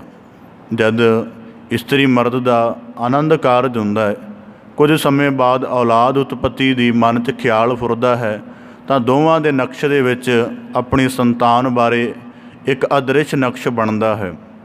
ਉਸ ਦੇ ਉਦਮ ਲਈ ਉਹ ਯਤਨਸ਼ੀਲ ਹੁੰਦੇ ਹਨ। ਔਲਾਦ ਦਾ ਨਿਰਮਾਣ ਹੁੰਦਾ ਹੈ। ਔਲਾਦ ਦਾ ਨਿਰਮਾਣ ਪਹਿਲੇ ਪੱਧਰ 'ਤੇ ਸਿਰਜਣਹਾਰ ਆਪ ਕਰਦਾ ਹੈ। ਜਠ ਰਗਨ ਦੇ ਵਿੱਚ ਵੀ ਰੱਖ ਕੇ ਸਾਨੂੰ ਪ੍ਰਤਪਾਲਦਾ ਹੈ। ਆਨੰਦ ਸਾਹਿਬ ਦੀ ਬਾਣੀ ਦੇ ਵਾਕ ਨੇ, ਮਾਤਾ ਕੇ ਉਦਰ ਮਹਿ ਪ੍ਰਤਪਾਲ ਕਰੇ, ਸੋ ਕਿਉ ਮਨੋ ਵਿਸਾਰੀ ਹੈ। ਫਿਰ ਜਦੋਂ ਇਸ ਜਗਤ ਵਿੱਚ ਮਨੁੱਖ ਪ੍ਰਵੇਸ਼ ਪਾ ਲੈਂਦਾ ਹੈ, ਤਾਂ ਫਿਰ ਸਤਿਗੁਰੂ, ਹੁਣ ਦੇਖੋ, ਜਦੋਂ ਪਹਿਲੇ ਤੌਰ 'ਤੇ ਸਰੀਰ ਕੱਚਾ ਹੁੰਦਾ ਹੈ, ਫਿਰ ਹੌਲੀ ਹੌਲੀ ਜਿਵੇਂ ਉਸ ਦਾ ਉਹ ਭਰਦਾ ਹੈ, ਕਿਵੇਂ ਖੁਰਾਕ ਦੁਆਰਾ ਤਾਣ ਮਿਲਦਾ ਹੈ, ਮਾਤਾ ਦੁਆਰਾ ਪ੍ਰਤਪਾਲਣਾ ਮਿਲਦੀ ਹੈ, ਫਿਰ ਦਿਨ ਬਾ ਦਿਨ ਸਰੀਰ ਦਾ ਵਿਕਾਸ ਹੁੰਦਾ ਜਾਂਦਾ ਹੈ ਅਤੇ ਆਖਰ ਸਰੀਰ ਪੂਰੀ ਤਰ੍ਹਾਂ ਵਿਕਸਿਤ ਹੋ ਕੇ ਚੰਗੀ ਕਾਇਆ ਦੇਹ ਬਣ ਜਾਂਦੀ ਹੈ। ਹੁਣ ਮਾਤਾ ਪਿਤਾ ਨੇ ਤਾਂ ਕੇਵਲ ਖੁਰਾਕ ਉਪਲਬਧ ਕਰਵਾਈ ਹੈ, ਬਾਕੀ ਵਿਕਾਸ ਹੋਣਾ ਸਰੀਰਕ ਇੱਕ ਅਕਾਲ ਪੁਰਖ ਦੇ 5 ਤੱਤਾਂ ਦਾ ਜਿਹੜਾ ਨੇਮ ਬਣਾਇਆ ਹੋਇਆ ਹੈ ਕਿ ਤੱਤ ਆਪੋ ਆਪਣੇ ਸਮੇਂ ਅਨੁਸਾਰ ਵੱਧਦੇ ਹਨ, ਫੁੱਲਦੇ ਹਨ ਅਤੇ ਮਨੁੱਖ ਦੀ ਕਾਇਆ ਵਿਕਸਿਤ ਹੁੰਦੀ ਹੈ। ਗੁਰੂ ਸਾਹਿਬ ਜੀ ਕਹਿੰਦੇ ਭਰਨ ਪੋਖਣ, ਭਾਵ ਕਿ ਪਹਿਲਾਂ ਦੇਹ ਸਾਜਦਾ ਹੈ, ਫਿਰ ਦੇਹ ਨੂੰ ਪਾਲਣ ਦੇ ਲਈ ਪੋਖਣ, ਫਿਰ ਹਰ ਯਤਨ ਸੰਭਵ ਉਪਲਬਧ ਕਰਵਾਉਂਦਾ ਹੈ। ਹੁਣ ਕਈ ਵਾਰੀ ਖਿਆਲ ਉਪਜਦਾ ਹੋਏਗਾ ਕਿ ਮਨੁੱਖ ਨੂੰ ਤਾਂ ਭੁੱਖ ਦੀ ਲੋੜ ਮਹਿਸੂਸ ਹੁੰਦੀ ਹੈ, ਭੁੱਖ ਦੀ ਲੋੜ ਜਦੋਂ ਮਹਿਸੂਸ ਹੁੰਦੀ ਹੈ, ਭੁੱਖ ਦੀ ਅਗਨ ਮਨੁੱਖ ਨੂੰ ਆਤੁਰ ਕਰਦੀ ਹੈ, ਤਾਂ ਮਨੁੱਖ ਕਿਸੇ ਨੂੰ ਆਵਾਜ਼ ਵੀ ਲਗਾ ਲੈਂਦਾ ਜਾਂ ਖੁਦ ਭੋਜਨ ਦੀ ਤਲਾਸ਼ ਦੇ ਲਈ ਕਿਸੇ ਨਾ ਕਿਸੇ ਪਾਸੇ ਨਿਕਲ ਜਾਂਦਾ ਹੈ। ਪਰ ਜਿਹੜੇ ਸੰਸਾਰ ਦੇ ਇਤਨੇ ਬੇਜ਼ੁਬਾਨੇ ਜੀਵ ਹਨ, ਜਾਂ ਜਿਹੜੇ ਪਤਾਲ ਲੋਕ ਦੇ ਵਿੱਚ, ਆਕਾਸ਼ ਲੋਕ ਦੇ ਵਿੱਚ ਵਾਸ ਰੱਖਦੇ ਹਨ, ਉਹਨਾਂ ਦੀ ਪ੍ਰਤਪਾਲਨਾ ਕਰਨ ਵਾਲਾ, ਉਹਨਾਂ ਦਾ ਰਿਜ਼ਕ ਦਾ ਆਹਾਰ ਪਹੁੰਚਾਉਣ ਵਾਲਾ ਮਾਲਕ ਕਿੱਥੇ ਹੈ? ਤਾਂ ਸਤਿਗੁਰੂ ਸਾਹਿਬ ਜੀ ਫਰਮਾਉਂਦੇ ਹਨ, ਊਡੇ ਊਡਾ ਵੈਸੈ ਕੋਸਾ ਤਿਸ ਪਾਛੈ ਬਚਰੇ ਸ਼ਰਿਆ। ਮੈਂ ਕੁਝ ਦਿਨ ਪਹਿਲਾਂ ਪੜ੍ਹ ਰਿਹਾ ਸੀ ਸਾਈਬੇਰੀਆ ਦੇ ਪੰਛੀਆਂ ਬਾਰੇ ਕਿ 36,000 ਮੀਲ ਦਾ ਸਫ਼ਰ ਕਰਕੇ ਉਹ 4-5 ਮਹੀਨੇ ਦੂਸਰੇ ਦੇਸ਼ਾਂ ਦੇ ਵਿੱਚ ਗੁਜ਼ਾਰਦੇ ਨੇ। ਉਦੋਂ ਤੱਕ ਉਹ ਆਪਣੇ ਛੋਟੇ ਜਿਹੇ ਬੱਚਿਆਂ ਨੂੰ ਉਸੇ ਤਰ੍ਹਾਂ ਬਰਫ਼ ਦੇ ਢੇਲਿਆਂ ਵਿੱਚ ਆਂਡਿਆਂ ਸਮੇਤ ਰੱਖ ਆਉਂਦੇ ਨੇ। 4-5 ਮਹੀਨੇ ਇੰਨੀ ਠੰਡਕ ਦੇ ਵਿੱਚ ਉਹਨਾਂ ਦੀ ਪ੍ਰਤਪਾਲਨਾ ਕਿਵੇਂ ਹੁੰਦੀ ਹੈ, ਕਿਵੇਂ ਰਿਜ਼ਕ ਦਾ ਆਹਾਰ ਪਹੁੰਚਦਾ ਹੈ, ਇਹਦੇ ਬਾਰੇ ਨਾ ਵਿਗਿਆਨਕ ਜਾਣ ਸਕੇ ਨੇ ਅਤੇ ਨਾ ਇਹ ਗੱਲ ਅਜੇ ਤੱਕ ਬੁੱਝੀ ਜਾ ਸਕੀ। ਇਸ ਕਰਕੇ ਤਾਂ ਕਰਕੇ ਗੁਰੂ ਸਾਹਿਬ ਜੀ ਨੇ ਕਿਹਾ, ਊਡੇ ਊਡਾ ਵੈਸੇ ਕੋਸਾ ਤਿਸ ਪਾਛੈ ਬਚਰੈ ਸ਼ਰਿਆ, ਤਿੰਨ ਕਵਣ ਖੁਲਾਵੈ ਕਵਣ ਚੁਗਾਵੈ ਮਨ ਮਹਿ ਸਿਮਰਨ ਕਰਿਆ। ਇੱਧਰ ਪੰਛੀ ਰੂਪ ਜਿਹੜੀ ਮਾਤਾ ਹੈ ਉਹ ਚੋਗਾ ਚੁਗਦੀ ਹੈ, ਪਰ ਉਹ ਇਸ ਸਿਮਰਤੀ ਦੇ ਵਿੱਚ ਚੁਗਦੀ ਹੈ ਅਤੇ ਸਿਮਰਨ ਤਾਈ ਦੇ ਭਾਵ ਕਰਕੇ ਉਹਨੂੰ ਸਾਰੇ ਰਿਜ਼ਕ ਦਾ ਆਹਾਰ ਪਹੁੰਚਦਾ ਹੈ। ਗੁਰੂ ਸਾਹਿਬ ਜੀ ਕਹਿੰਦੇ ਪਰਣ ਪੋਖਣ। ਇਸ ਕਰਕੇ ਮਤਾਂ ਕਿਤੇ ਸੰਸਾਰ ਦੇ ਕਿਸੇ ਜੀਵ ਨੂੰ ਭਰਮ ਰਹਿ ਜਾਏ ਕਿ ਮੈਂ ਪਾਲਣ ਵਾਲਾ ਹਾਂ। ਦਰਅਸਲ ਇਸ ਗੱਲ ਦਾ ਪਹਿਲੇ ਪੱਧਰ 'ਤੇ ਨਜ਼ਰੀਆ ਇਹ ਹੀ ਹੁੰਦਾ ਮਨੁੱਖ ਦਾ ਕਿ ਮੈਂ ਕਰ ਰਿਹਾ ਹਾਂ। ਪਰ ਜੇ ਉਹ ਅਕਾਲ ਪੁਰਖ ਦੀ ਮਿਹਰਮਤ ਹੇਠ ਵਿਚਰ ਰਿਹਾ ਹੈ ਤਾਂ ਉਹਨੂੰ ਸਮਝ ਲੈਣਾ ਚਾਹੀਦਾ ਕਿ ਉਹ ਦਾਤਾਰ ਬਹੁਤ ਵੱਡਾ ਹੈ, ਮੈਂ ਉਹਦਾ ਇੱਕ ਛੋਟਾ ਜਿਹਾ ਕਾਰਿੰਦਾ ਹਾਂ। ਜਿਵੇਂ ਆਮ ਕਰਕੇ ਕਾਰੋਬਾਰ ਦੇ ਸਿਲਸਿਲੇ ਹੁੰਦੇ ਨੇ ਤਾਂ ਬਹੁਤ ਸਾਰੇ ਅੱਗੇ ਕਰਮਚਾਰੀ ਹੁੰਦੇ ਨੇ ਜਿਹੜੇ ਉਸ ਕਾਰਜ ਨੂੰ ਚਲਾ ਰਹੇ ਨੇ। ਇਸੇ ਪ੍ਰਕਾਰ ਅਕਾਲ ਪੁਰਖ ਦੀਆਂ ਸਾਰੀਆਂ ਬਰਕਤਾਂ ਇਸ ਜਗਤ ਵਿੱਚ ਪਹਿਲਾਂ ਹੀ ਵਿਆਪਤ ਨੇ। ਸਾਨੂੰ ਕੇਵਲ ਵਰਤਾਉਣ ਦੀ, ਵਰਤਣ ਦੀ ਜਾਂ ਉਸ ਨੂੰ ਸੇਵਾਗਤ ਕਰਨ ਦੀ ਜ਼ਿੰਮੇਵਾਰੀ ਬਖਸ਼ੀ ਹੈ। ਅਕਬਰ ਦਾ ਦਰਬਾਰੀ ਹੋਇਆ ਰਹੀਮ, ਉਹ ਬਹੁਤ ਸੰਤ ਸੁਭਾਅ ਫਕੀਰ ਸੀ। ਰੋਜ਼ਾਨਾ ਜਿਤਨਾ ਰੋਜ਼ੀਨਾ ਮਿਲਦਾ ਸੀ ਦਰਬਾਰ ਵਿੱਚੋਂ ਥੋੜ੍ਹਾ ਜਿਹਾ ਆਪਣੀਆਂ ਲੋੜਾਂ ਪੂਰਤੀਆਂ ਕਰਕੇ ਸਾਰਾ ਦਾਨ ਕਰ ਦਿੰਦਾ ਸੀ। ਉਸ ਦੇ ਇਸ ਸੁਭਾਅ ਕਰਕੇ ਰੋਜ਼ਾਨਾ ਦਾਨੀ ਉਹਦੇ ਸ਼ਾਮ ਤੋਂ ਉਹਦੇ ਘਰ ਸਾਹਮਣੇ ਇੱਕ ਕਤਾਰ ਲਗਾ ਲੈਂਦੇ ਸਨ ਲੋੜਵੰਦ ਲੋਕ, ਅਤੇ ਇੱਕ ਫਕੀਰ ਵੀ ਰੋਜ਼ਾਨਾ ਉਹਨਾਂ ਦੇ ਵਿੱਚ ਮੰਗਣ ਆਉਂਦਾ ਸੀ। ਤਾਂ ਜਦੋਂ ਰਹੀਮ ਨੇ ਦਾਨ ਕਰਨਾ ਉਹਦਾ ਸਿਰ ਝੁਕਿਆ ਹੁੰਦਾ ਸੀ ਅਕਸਰ, ਜਿਵੇਂ ਬੰਦਾ ਸ਼ਰਮਸਾਰ ਹੁੰਦਾ। ਫਕੀਰ ਰੋਜ਼ਾਨਾ ਦਾਨ ਲੈਂਦਾ ਰਿਹਾ। ਇੱਕ ਦਿਨ ਕਹਿਣ ਲੱਗਾ, ਰਹੀਮ ਇੱਕ ਮੇਰਾ ਸਵਾਲ ਹੈ ਤੇਰੇ ਸਨਮੁਖ। ਕਹਿੰਦਾ ਸਾਂਝਾ ਕਰੋ। ਕਹਿੰਦਾ ਦੁਨੀਆ ਦੇ ਦਾਨੀ ਦੇਖੇ ਨੇ ਅਕਸਰ ਕਿ ਜਦੋਂ ਦਾਨ ਦਿੰਦੇ ਨੇ ਉਹ ਬੜੇ ਮਾਣਜੇ ਦੇ ਵਿੱਚ ਬੜਾ ਤਣ ਕੇ ਖਲੋਤੇ ਹੁੰਦੇ ਨੇ। ਤੂੰ ਦਾਨ ਦਿੰਦਾ ਅਤੇ ਤੇਰਾ ਸਿਰ ਇਉਂ ਲੱਗਦਾ ਜਿਵੇਂ ਬੜੀ ਸ਼ਰਮ ਆ ਰਹੀ ਹੋਵੇ ਤੈਨੂੰ, ਇਸ ਦਾ ਕੀ ਕਾਰਨ ਹੈ? ਰਹੀਮ ਕਹਿਣ ਲੱਗਾ ਤੇਰਾ ਸਵਾਲ ਬੜਾ ਉਚਿਤ ਹੈ। ਦਰਅਸਲ ਕਹਿੰਦਾ ਰੋਜ਼ੀਨਾ ਜਿੰਨਾ ਮਿਲਦਾ ਮੈਂ ਜਿਹੜਾ ਦਾਨ ਕਰਦਾ, ਦਾਨ ਕਰ ਰਿਹਾ ਹੁੰਨਾ, ਜਦੋਂ ਲੋਕ ਮੇਰੇ ਕੋਲੋਂ ਦਾਨ ਲੈ ਕੇ, ਵਸਤ ਲੈ ਕੇ ਆਖਦੇ ਨੇ ਰਹੀਮ ਬੜਾ ਦਾਨੀ ਹੈ, ਰਹੀਮ ਬੜਾ ਕਿਰਪਾਲੂ ਹੈ, ਤਾਂ ਕਹਿੰਦਾ ਮੈਨੂੰ ਸ਼ਰਮ ਆ ਜਾਂਦੀ ਹੈ ਇਸ ਗੱਲ ਕਰਕੇ ਕਿ ਦੇਣ ਵਾਲਾ ਤਾਂ ਅਸਲ ਦੇ ਵਿੱਚ ਉਹ ਅੱਲਾਹ ਤਾਲਾ ਹੈ, ਦਾਤ ਉਹਦੀ ਵਰਤ ਰਹੀ ਹੈ, ਅਤੇ ਇਹ ਥੋੜ੍ਹੇ ਅਣਜਾਣ ਲੋਕ ਜਾਂ ਭੋਲੇ ਲੋਕ ਨਾਮ ਮੇਰਾ ਕਰੀ ਜਾ ਰਹੇ ਨੇ, ਇਸ ਕਰਕੇ ਮੇਰਾ ਸਿਰ ਸ਼ਰਮ ਦੇ ਨਾਲ ਝੁਕ ਜਾਂਦਾ। ਗੁਰੂ ਸਾਹਿਬ ਜੀ ਕਹਿੰਦੇ ਪਰਣ ਪੋਖਣ ਕਰੰਤ ਜੀਆ, ਸਾਰਿਆਂ ਜੀਆਂ ਨੂੰ ਪ੍ਰਤਪਾਲਦਾ। ਗੁਰਬਾਣੀ 'ਚ ਅਸੀਂ ਫਰਮਾਨ ਕਰਦੇ ਹਾਂ ਨਾ, ਸਭੇ ਜੀ ਸੰਭਾਲ ਆਪਣੀ ਮਿਹਰ ਕਰ। ਤਾਂ ਇਸੇ ਪ੍ਰਕਾਰ ਗੁਰੂ ਸਾਹਿਬ ਜੀ ਅੱਗੇ ਫਰਮਾਉਂਦੇ ਪਰਣ ਪੋਖਣ। ਹੁਣ ਮਨੁੱਖ ਵਾ ਕਹੇਗਾ ਕਿ ਜਦੋਂ ਸ਼ੇਰ ਵਰਗੇ, ਬਘਿਆੜ ਵਰਗੇ ਭਿਆਨਕ ਜੀਵ ਨੇ ਜਿਨ੍ਹਾਂ ਦਾ ਜੀਵਨ ਆਹਾਰ ਹੀ ਸ਼ਿਕਾਰ ਦੇ ਉੱਪਰ ਚੱਲਦਾ ਹੈ, ਸ਼ੇਰ ਮਰ ਜਾਏਗਾ, ਘਾਹ ਨਹੀਂ ਖਾਂਦਾ। ਤਾਂ ਗੁਰੂ ਸਾਹਿਬ ਜੀ ਕਹਿੰਦੇ ਪਰਣ ਪੋਖਣ, ਉਹਦੇ ਅੰਦਰ ਬੜੇ ਦਿਨਾਂ ਬਾਅਦ ਕਦੀ ਐਸਾ ਨਹੀਂ ਹੋਇਆ ਕਿ ਰੋਜ਼ਾਨਾ ਹੀ ਸ਼ੇਰ ਸ਼ਿਕਾਰ 'ਤੇ ਚੜ੍ਹਿਆ ਹੋਵੇ। ਤਾਂ ਜੀਵ ਵਿਗਿਆਨ ਆਲੇ ਦੁਆਲੇ ਦੱਸਦੇ ਹਨ ਕਿ ਉਹਦੇ ਅੰਦਰ ਮਾਦਾ ਹੀ ਐਸਾ ਪਾਇਆ ਹੋਇਆ ਹੈ ਕਿ ਬੜੇ ਦਿਨ ਉਹ ਕਾਫੀ ਇਸ ਤਰ੍ਹਾਂ ਹੀ ਗੁਜ਼ਾਰ ਲੈਂਦਾ ਹੈ। ਫਿਰ ਜਦੋਂ ਉਹਦੇ ਅੰਦਰ ਹਿੰਸਕ ਬਿਰਤੀ, ਭੁੱਖ ਸਾਰੀਆਂ ਰਲਦੀਆਂ ਹਨ, ਫਿਰ ਜਾ ਕੇ ਇੱਧਰ ਇੱਕ ਦੇ ਅੰਦਰ ਭੁੱਖ ਦਾ ਆਲਮ ਪੈਦਾ ਕੀਤਾ, ਦੂਜੇ ਪਾਸੇ ਦੂਜੇ ਜਿਹੜਾ ਜੀਵ ਹੈ ਉਹਦੇ ਜੀਵਨ ਨੂੰ ਅਕਾਲ ਦੇ ਨੇਮ ਵਿੱਚ ਪਾ ਕੇ ਸਮਾਪਤ ਕਰਨਾ, ਐਸਾ ਚੱਕਰ ਬਣਾਇਆ ਹੈ। ਇੱਕ ਦੀ ਭੁੱਖ ਦੀ ਪੂਰਤੀ ਹੋ ਰਹੀ ਹੈ, ਇੱਕ ਦੀ ਜੂਨ ਦੀ ਨਿਵਰਤੀ ਹੋ ਰਹੀ ਹੈ। ਪਰਣ ਪੋਖਣ, ਇੱਕ ਦੇ ਅੰਦਰ ਰਿਜ਼ਕ ਕਰਕੇ ਭੁੱਖ ਪੈਦਾ ਕਰ ਦਿੱਤੀ ਹੈ, ਦੂਜੇ ਨੂੰ ਰਿਜ਼ਕ ਦੇ ਲਈ ਪੈਦਾ ਕਰ ਦਿੱਤਾ, ਉਹਦਾ ਰਿਜ਼ਕ ਪੂਰਤੀ ਦੇ ਲਈ। ਗੁਰੂ ਸਾਹਿਬ ਜੀ ਕਹਿੰਦੇ ਪਰਣ ਪੋਖਣ ਕਰੰਤ ਜੀਆ। ਹੁਣ ਉਦਾਹਰਨ ਦੇ ਤੌਰ 'ਤੇ ਮਨੁੱਖ ਸਾਰੇ ਦਿਨ ਵਿੱਚ ਕਿੰਨੇ ਪਦਾਰਥ ਖਾਂਦਾ ਹੈ। ਭੁੱਖ ਪੈਦਾ ਹੋਣ ਤੋਂ ਪਹਿਲਾਂ, ਸਾਡੇ ਜਨਮ ਹੋਣ ਤੋਂ ਪਹਿਲਾਂ ਹੀ ਮਾਤਾ ਕੋਲੋਂ ਸਾਡਾ ਰਿਜ਼ਕ ਦੁੱਧ ਦੇ ਰੂਪ 'ਚ ਪਹੁੰਚ ਗਿਆ ਸੀ। ਸਾਡੀਆਂ ਲੋੜਾਂ ਸਾਡੇ ਜੰਮਣ ਤੋਂ ਪਹਿਲਾਂ ਇਹ ਸਾਰੀ ਬਨਸਪਤੀ ਇਸੇ ਪ੍ਰਕਾਰ ਕਾਇਮ ਸੀ, ਅਨਾਜ ਫਲ ਆਦਿਕ। ਤਾਂ ਇਸੇ ਪ੍ਰਕਾਰ ਗੁਰੂ ਸਾਹਿਬ ਜੀ ਕਹਿੰਦੇ ਪਰਨ ਪੋਖਣ ਕਰੰਤ ਜੀਆ। ਫਿਰ ਅੱਗੇ ਫਰਮਾਉਂਦੇ ਹਨ ਵਿਸਰਾਮ ਸਾਧਨ ਦੇਵੰਤ ਦਾਨੰ। ਫਿਰ ਆਪਣੀ ਇਸ ਸ੍ਰਿਸ਼ਟ ਦੇ ਉੱਪਰ ਮਾਲਕ ਵਿਸ਼ਰਾਮ ਵੀ ਦਿੰਦਾ, ਰਹਿਣ ਲਈ ਇਹ ਧਰਤ ਵੀ ਦਿੰਦਾ ਹੈ। ਹੁਣ ਆਮ ਕਰਕੇ ਅੱਜ ਦੇ ਸਮੇਂ 'ਚ ਮਨੁੱਖ ਆਖਦਾ ਇਤਨੀ ਜਾਇਦਾਦ ਮੇਰੀ ਹੈ, ਇਤਨੀ ਜਿਹੜੀ ਜ਼ਮੀਨ ਮੇਰੀ ਹੈ। ਤਾਂ ਗੁਰੂ ਸਾਹਿਬ ਜੀ ਕਹਿੰਦੇ ਵਿਸ਼ਰਾਮ ਸਾਧਨ। ਦੇਖ ਜਦੋਂ ਆਰੰਭ ਕਾਲ ਤੋਂ ਇਹ ਜਿਹੜੀ ਸਾਰੀ ਸ੍ਰਿਸ਼ਟ ਸਾਜੀ, ਇਹਦਾ ਅਸਲ ਮਾਲਕ ਕੌਣ ਰਹੇਗਾ? ਅਸੀਂ ਤਾਂ ਕੇਵਲ ਵਕਤ ਦੇ ਚੌਂਕੀਦਾਰ ਹਾਂ ਕਿ ਅੱਜ ਇਸ ਸਥਾਨ ਦੇ ਮਾਲਕ ਅਸੀਂ ਅਖਵਾ ਰਹੇ ਹਾਂ, ਕੱਲ੍ਹ ਨੂੰ ਬਿਨ ਸਜਾਵਾਂ ਕੋਈ ਦੂਸਰਾ ਆ ਜਾਵੇਗਾ। ਪਰ ਸਦੀਵ ਮਾਲਕ ਇਹਦਾ ਅਕਾਲ ਪੁਰਖ ਰਹੇਗਾ ਕਿ ਜਦੋਂ ਕੁਝ ਵੀ ਨਹੀਂ ਰਹੇਗਾ ਉਦੋਂ ਇਹਦਾ ਮਾਲਕ ਅਕਾਲ ਪੁਰਖ ਹੋਏਗਾ। ਤਾਂ ਗੁਰੂ ਸਾਹਿਬ ਜੀ ਕਹਿੰਦੇ ਵਿਸ਼ਰਾਮ ਸਾਧਨ। ਇਸ ਕਰਕੇ ਉਹ ਸਾਰੇ ਜੀਵਾਂ ਨੂੰ ਆਪਣੀ ਫੁਲਵਾੜੀ ਦੇ ਵਿੱਚ ਰਹਿਣ ਦੇ ਲਈ ਥਾਂ ਵੀ ਦਿੰਦਾ ਹੈ। ਕੁਝ ਦਿਨ ਪਹਿਲਾਂ ਇੱਕ ਘਟਨਾ ਦੇਖੀ ਕਿਸੇ ਨਗਰ ਦੀ ਸੀ, ਤਾਂ ਉਹਦੇ ਵਿੱਚ ਅਭਿਮਾਨੀ ਲੋਕ, ਕਿਸੇ ਤਰ੍ਹਾਂ ਦਾ ਕੋਈ ਸਧਾਰਨ ਜੀ ਹਾਲਤ ਵਾਲਾ ਜੀਵ, ਇਨਸਾਨ ਉਹਨਾਂ ਦੇ ਮੁਹੱਲੇ 'ਚ ਆ ਵੜਿਆ, ਉਹਨੂੰ ਜਾਨੋਂ ਮਾਰਨ ਤੱਕ ਉਤਾਰੂ ਹੋ ਰਹੇ ਸਨ। ਤਾਂ ਸਤਿਗੁਰੂ ਸਾਹਿਬ ਜੀ ਕਹਿੰਦੇ ਵਿਸਰਾਮ ਸਾਧਨ। ਅਸਲ 'ਚ ਉਹ ਅਕਾਲ ਪੁਰਖ ਇਤਨਾ ਦਇਆਲੂ ਹੈ, ਸਾਰਿਆਂ ਜੀਵਾਂ ਨੂੰ ਆਪਣੀ ਧਰਤ ਦੇ ਵਿੱਚ ਰਹਿਣ ਦਾ ਹਿੱਸਾ ਬਖਸ਼ਦਾ। ਜੇ ਮਨੁੱਖ ਦਾ ਵੱਸ ਚੱਲੇ ਤਾਂ ਮਨੁੱਖ ਚਾਹੇ ਕਿ ਸਾਰੇ ਨਗਰ ਦੇ ਵਿੱਚ ਹੀ ਮੇਰਾ ਹੀ ਰਾਜ ਹੋਵੇ, ਕੋਈ ਦੂਜਾ ਪ੍ਰਾਣੀ ਨਜ਼ਰ ਵੀ ਨਾ ਆਵੇ। ਤਾਂ ਗੁਰੂ ਸਾਹਿਬ ਜੀ ਕਹਿੰਦੇ ਵਿਸ਼ਰਾਮ ਸਾਧਨ ਦੇਵੰਤ ਦਾਨੰ। ਹੁਣ ਅਗਲਾ ਨੁਕਤਾ ਫਰਮਾਉਂਦੇ ਨੇ ਦੇਵੰਤ ਭਾਵ ਦਿੰਦਾ ਹੈ, ਦਾਨੰ ਦਾਨ ਰੂਪ ਕਰਕੇ ਸਾਨੂੰ ਜੀਵਨ ਦਾ ਸਾਰਾ ਰਿਜ਼ਕ ਆਹਾਰ ਮਿਲਦਾ। ਹੁਣ ਕਿਸਾਨ ਫਸਲ ਉਗਾਉਂਦਾ ਹੈ, ਉਹ ਫਸਲ ਦੀ ਕੀਮਤ ਕਹਿੰਦਾ ਇੰਨੀ ਹੋਣੀ ਚਾਹੀਦੀ ਹੈ, ਇੰਨੀ ਨਿਸ਼ਚਿਤ ਕਰੋ, ਇਸ ਤੋਂ ਘੱਟ ਨਹੀਂ। ਅਤੇ ਪਰ ਜੇ ਮਨੁੱਖ ਪੁੱਛੇ ਕਿ ਤੂੰ ਤਾਂ ਕੇਵਲ ਬੀਜ ਬੀਜਿਆ, ਤੇਰਾ 1000-2000 ਦਾ ਬੀਜ ਹੋਏਗਾ, ਉੱਪਰ ਸਾਰੀ ਲਾਗਤ ਲਾ ਕੇ 40-50 ਹਜ਼ਾਰ ਦਾ ਖਰਚਾ ਹੋਏਗਾ, ਪਰ ਜੇ ਤੇਰਾ ਬੀਜ ਪ੍ਰਫੁੱਲਿਤ ਹੀ ਨਾ ਹੁੰਦਾ ਜ਼ਮੀਨ ਦੇ ਵਿੱਚ ਬੀਜਿਆ, ਤਾਂ ਤੂੰ ਫਿਰ ਕਿਸ ਪ੍ਰਕਾਰ ਆਪਣੀ ਕਿਰਤ ਦਾ ਅਰਥ ਰੱਖਦਾ? ਤਾਂ ਇਸੇ ਪ੍ਰਕਾਰ ਗੁਰੂ ਸਾਹਿਬ ਜੀ ਫਰਮਾਉਂਦੇ ਹਨ ਦੇਵੰਤ ਦਾਨੰ। ਕਿਤਨਾ ਕੁਝ ਹੈ ਸਾਰਾ ਦਾਨ ਰੂਪ ਦੇ ਵਿੱਚ ਮਿਲ ਰਿਹਾ ਹੈ। ਅਤੇ ਇਹਨਾਂ ਸਾਰੇ ਦਾਨ ਨੂੰ ਮੰਨਣ ਦਾ ਭਾਵ ਹੈ ਉਸ ਪਰਮ ਦਾਨੀ ਦਾ ਸਾਡੇ ਅੰਦਰ ਖਿਆਲ ਪੈਦਾ ਹੋਵੇ। ਸਿਰਜੰਤ ਰਤਨ ਜਨਮ ਚਤੁਰ ਚੇਤਨ। ਤਾਂ ਗੁਰੂ ਸਾਹਿਬ ਜੀ ਕਹਿੰਦੇ ਸਿਰਜਣਾ ਕਰਦਾ ਸਾਡੇ ਰਤਨ ਜਨਮ ਦੀ। ਹੁਣ ਕਈ ਵਾਰੀ ਜਦੋਂ ਹੋਰ ਜੂਨਾਂ ਨੂੰ ਦੇਖੀਦਾ ਕਿ ਕਿਸ ਪ੍ਰਕਾਰ ਇਹ ਮਜਬੂਰ ਹਨ, ਅਸਹਾਈ ਹਨ, ਆਪਣੇ ਜੀਵਨ ਦੀਆਂ ਭੋਜਨ ਦੀਆਂ ਲੋੜਾਂ ਵੀ ਨਹੀਂ ਪੂਰਤੀਆਂ ਕਰ ਸਕਦੇ ਆ। ਪਿਛਲੇ ਦਿਨਾਂ ਦਾ ਜਿਤਨਾ ਦਾ ਮਾਹੌਲ ਚੱਲਿਆ, ਮੈਂ ਬੜਾ ਆਲੇ ਦੁਆਲੇ 'ਚ ਵਿਚਰ ਕੇ ਦੇਖਿਆ ਕਿ ਉਹ ਜਿਹੜੇ ਜਾਨਵਰ ਜਿਨ੍ਹਾਂ ਨੂੰ ਥੋੜ੍ਹਾ ਬਹੁਤਾ ਕੋਈ ਚਾਰਾ ਆਦਿਕ ਪ੍ਰਾਪਤ ਹੋ ਜਾਂਦਾ ਸੀ, ਮਨੁੱਖਤਾ ਘਰਾਂ ਦੇ ਵਿੱਚ ਕੈਦ ਹੋਣ ਕਰਕੇ ਉਹ ਵੀ ਨਹੀਂ ਮਿਲਿਆ। ਕਿਸ ਪ੍ਰਕਾਰ ਉਹਨਾਂ ਦੇ ਜੀਵਨ ਦੀ ਹਾਲਤ ਤਰਸਯੋਗ ਬਣੀ ਪਈ ਹੈ। ਤਾਂ ਗੁਰੂ ਸਾਹਿਬ ਜੀ ਕਹਿੰਦੇ ਇਸੇ ਪ੍ਰਕਾਰ ਸਿਰਜੰਤ, ਸਭ ਤੋਂ ਪਹਿਲਾਂ ਰਤਨ ਜਨਮ ਦੀ ਸਿਰਜਣਾ ਕਰਦਾ ਹੈ। ਚਤੁਰ ਚੇਤਨ, ਰਤਨ ਜਨਮ ਦੀ ਸਿਰਜਣਾ ਕਰਕੇ ਫਿਰ ਉਹਦੇ ਵਿੱਚ ਅਨੇਕਾਂ ਪ੍ਰਕਾਰ ਦੀ ਚੇਤਨਾ ਦਾ ਪ੍ਰਵੇਸ਼ ਕਰਾਉਂਦਾ ਹੈ ਕਿ ਮਨੁੱਖ ਨੂੰ ਭੁੱਖ ਹੋਵੇ ਤਾਂ ਪੁਕਾਰ ਕਰਦਾ, ਪਿਆਸ ਹੋਵੇ ਤਾਂ ਆਵਾਜ਼ ਮਾਰ ਲੈਂਦਾ, ਦੁੱਖ ਹੋਵੇ ਤਾਂ ਆਪਣੇ ਆਪ ਨੂੰ ਕੁਰਲਾਹਟ ਕਰਕੇ ਆਪਣੀ ਵੇਦਨਾ ਪ੍ਰਗਟ ਕਰ ਲੈਂਦਾ ਹੈ।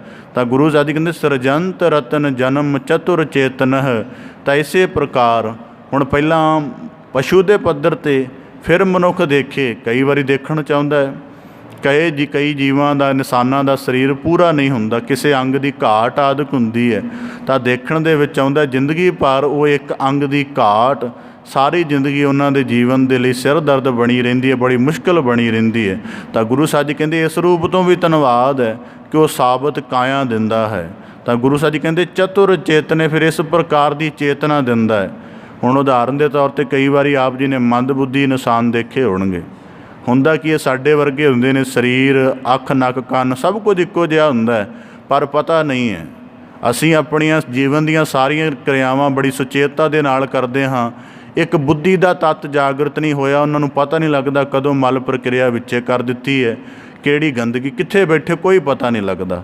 ਤਾਂ ਗੁਰੂ ਸਾਹਿਬ ਜੀ ਕਹਿੰਦੇ ਚਤੁਰ ਚੇਤਨ। ਫਿਰ ਉਹ ਮਾਲਕ ਚੇਤਨਾ ਵੀ ਪਾਉਂਦਾ ਹੈ, ਜਿਹਦੇ ਕਰਕੇ ਚੰਗੇ ਭਲੇ ਮੰਦੇ, ਉੱਚੇ ਨੀਵੇਂ, ਸੁੰਦਰ ਕਰੂਪ ਦਾ ਸਾਨੂੰ ਬੋਧ ਹੁੰਦਾ ਹੈ। ਹੁਣ ਮਨੁੱਖ ਕਹੇਗਾ ਦੇਹ ਉੱਤਮ ਹੈ, ਜੇ ਦੇਹ ਹੀ ਉੱਤਮ ਹੋਵੇ ਤਾਂ ਪਤਾ ਨਹੀਂ ਕਿਤਨੀਆਂ ਦੇਹਾਂ ਪਾਗਲਖਾਨਿਆਂ ਦੇ ਵਿੱਚ ਹਨ, ਕੋਈ ਪਤਾ ਨਹੀਂ ਲੱਗਦਾ ਜੀਵਨ ਦੀ ਕੀ ਕਿਰਿਆ ਕਰ ਰਹੇ ਹਨ। ਤਾਂ ਗੁਰੂ ਸਾਹਿਬ ਜੀ ਕਹਿੰਦੇ ਚੇਤਨ, ਭਾਵ ਕਿ ਜਿਹੜੀ ਚੇਤਨਾ ਰੂਪ ਤੱਤ ਪਾ ਕੇ ਸਾਡੇ ਜੀਵਨ ਨੂੰ ਸੋਝੀਵਾਨ ਗਿਆਨ ਭਰਪੂਰ ਬਣਾਇਆ ਹੈ, ਇਹ ਵੀ ਬੜਾ ਉੱਤਮ ਯੋਗ ਹੈ। ਇਸੇ ਚੇਤਨਾ ਕਰਕੇ ਕਵੀ ਕੁਦਰਤ ਨੂੰ ਦੇਖਦੇ ਹਨ ਅਤੇ ਕਵਿਤਾ ਦੀਆਂ ਖਿਆਲਾਂ ਦੀਆਂ ਉਡਾਰੀਆਂ ਮਾਰਦੇ ਹਨ। ਇਸੇ ਚੇਤਨਾ ਦੇ ਪ੍ਰਕਾਸ਼ ਕਰਕੇ ਵਿਗਿਆਨਕ ਕੁਦਰਤ ਦੇ ਤੱਤਾਂ ਨੂੰ ਖੋਜ ਕੇ ਆਪਣੀਆਂ ਖੋਜਾਂ ਦਾ ਨਿਰਮਾਣ ਕਰਦੇ ਹਨ। ਤਾਂ ਗੁਰੂ ਸਾਹਿਬ ਜੀ ਕਹਿੰਦੇ ਚਤੁਰ ਚੇਤਨਹ, ਉੱਤਮ ਚੇਤਨਾ ਵੀ ਉਹ ਗੰਭੀਰ ਰੂਪ ਦੇ ਵਿੱਚ ਪਾਉਂਦਾ ਹੈ। ਜਿਵੇਂ ਅੱਜ ਕੱਲ੍ਹ ਵਿਗਿਆਨ ਯਤਨ ਕਰ ਰਹੀ ਹੈ, ਜਿਵੇਂ 2050 ਦਾ ਨਤੀਜਾ ਮਿੱਥਿਆ ਹੋਇਆ ਕਿ ਜੈਨੇਟਿਕ ਮਨੁੱਖ ਪੈਦਾ ਕਰਨਾ ਹੈ। ਜੈਨੇਟਿਕ ਦਾ ਮਤਲਬ ਭਾਵ ਜਿਹਦੇ ਵਿੱਚ ਮਾਤਾ ਪਿਤਾ ਦੀ ਲੋੜ ਨਹੀਂ ਹੈ, ਉਹਦੇ ਉੱਪਰ ਮ੍ਰਿਤੂ ਦਾ ਖਤਰਾ ਵੀ ਨਹੀਂ ਹੋਏਗਾ। ਇਸ ਤਰ੍ਹਾਂ ਦਾ ਨਿਰਮਾਣ ਸਾਇੰਸ ਦੇ ਵਿੱਚ ਕੀਤਾ ਜਾ ਰਿਹਾ। ਤਾਂ ਪਰ ਉਹਦੇ ਵਿੱਚ ਵੀ ਇੱਕ ਸਮੱਸਿਆ ਉਹਨਾਂ ਨੂੰ ਆ ਗਈ ਹੈ ਕਿ ਇਸ ਦਾ ਨਿਰਮਾਣ ਤਾਂ ਕਰ ਲਵਾਂਗੇ, ਪਰ ਇਹਦੇ ਵਿੱਚ ਚੇਤਨਾ ਕਿਵੇਂ ਪ੍ਰਵੇਸ਼ ਕਰਾਵਾਂਗੇ। ਚੇਤਨਾ ਜਿਤਨੀ ਕੁ ਅਸੀਂ ਫੀਡ ਕਰ ਦਾਂਗੇ ਉਤਨੀ ਕੀ ਚੱਲੇਗੀ। ਹੁਣ ਇਸ ਗੱਲ ਨੂੰ ਬੜਾ ਸਰਲ ਜਿਹਾ ਸਮਝਣਾ ਹੋਵੇ, ਵੈਸੇ ਤਾਂ ਬਹੁਤ ਵੱਡਾ ਵਿਸ਼ਾ ਹੈ। ਸਰਲ ਜਿਹਾ ਇਉਂ ਸਮਝ ਲਓ ਕਿ ਜਿਵੇਂ ਭਾਵੇਂ ਅਸੀਂ ਪੜ੍ਹਾਈ ਕੀਤੀ ਹੋਵੇ ਨਾ ਕੀਤੀ ਹੋਵੇ, ਪਰ ਸਾਨੂੰ ਇੰਨਾ ਤਾਂ ਸਾਰਿਆਂ ਨੂੰ ਪਤਾ ਕਿ ਜ਼ਹਿਰ ਖਾ ਕੇ ਬੰਦੇ ਦੀ ਮ੍ਰਿਤੂ ਹੋ ਜਾਂਦੀ ਹੈ। ਇਹ ਕੁਦਰਤੀ ਸਾਡੇ ਅੰਦਰ ਚੇਤਨਾ ਪਈ ਹੋਈ ਹੈ। ਕੁਦਰਤੀ ਸਾਡੇ ਅੰਦਰ ਚੇਤਨਾ ਪਈ ਹੈ ਕਿ ਪੈਰ ਦੇ ਵਿੱਚ ਕੰਡਾ ਚੁਭੇਗਾ ਤਾਂ ਜ਼ਖਮ ਹੋਏਗਾ, ਕੁਦਰਤੀ ਹੈ। ਇਸੇ ਪ੍ਰਕਾਰ ਵਿਗਿਆਨਕ ਜਿਸ ਮਨੁੱਖ ਦਾ ਨਿਰਮਾਣ ਕਰ ਰਹੇ, ਕਹਿੰਦੇ ਕੁਦਰਤੀ ਚੇਤਨਾ ਇਹਦੇ ਵਿੱਚ ਕਿਵੇਂ ਭਰੀਏ। ਉਂਝ ਤਾਂ ਬੜਾ ਕੁਝ ਭਰ ਦਿੱਤਾ ਹੈ, 10 ਕਰੋੜ ਦੇ ਕਰੀਬ ਖਿਆਲ ਭਰ ਦਿੱਤੇ ਉਸ ਇਨਸਾਨ ਦੇ ਵਿੱਚ, ਤਾਂ ਕਿ ਇੰਨੇ ਖਿਆਲਾਂ ਤੋਂ ਜਦੋਂ ਇਹਦੇ ਸਾਹਮਣੇ ਵਾਪਰਨ ਇਹਦਾ ਸਰੀਰ ਇਵੇਂ ਬਿਹੇਵ ਕਰੇ। ਪਰ ਜਿਹੜੀ ਕੁਦਰਤੀ ਚੇਤਨਾ ਇਹਦੇ ਤੋਂ ਕਿਵੇਂ ਰੱਖਿਆ ਹੋਵੇ। ਤਾਂ ਗੁਰੂ ਸਾਹਿਬ ਜੀ ਕਹਿੰਦੇ ਚਤੁਰ ਚੇਤਨਹ, ਅਤੇ ਇਸ ਪ੍ਰਕਾਰ ਉਸ ਚੇਤਨਾ ਦਾ ਵੀ ਧੰਨਵਾਦੀ ਹੋਣਾ ਬਣਨਾ ਚਾਹੀਦਾ। ਅੱਜ ਦੇ ਸਮੇਂ 'ਚ ਕੋਈ ਮਨੁੱਖ ਕੋਈ ਗੁਣ ਕਮਾ ਲਵੇ ਨਾ, ਕਿਸੇ ਕਲਾ ਦਾ ਕੋਈ ਹੁਨਰ ਕਮਾ ਲਵੇ, ਬੜਾ ਮਾਣ ਅਤੀਤ ਕਰਦਾ ਕਿ ਮੇਰਾ ਹੀ ਗੁਣ ਹੈ। ਤਾਂ ਗੁਰੂ ਸਾਹਿਬ ਜੀ ਕਹਿੰਦੇ ਪਤਾ ਨਹੀਂ ਕਿਤਨੇ ਗੁਣ ਮਾਲਕ ਨੇ ਸੰਸਾਰ ਨੂੰ ਵਰਤਾਏ ਨੇ ਔਰ ਫਰੀ ਦਿੱਤੇ ਨੇ।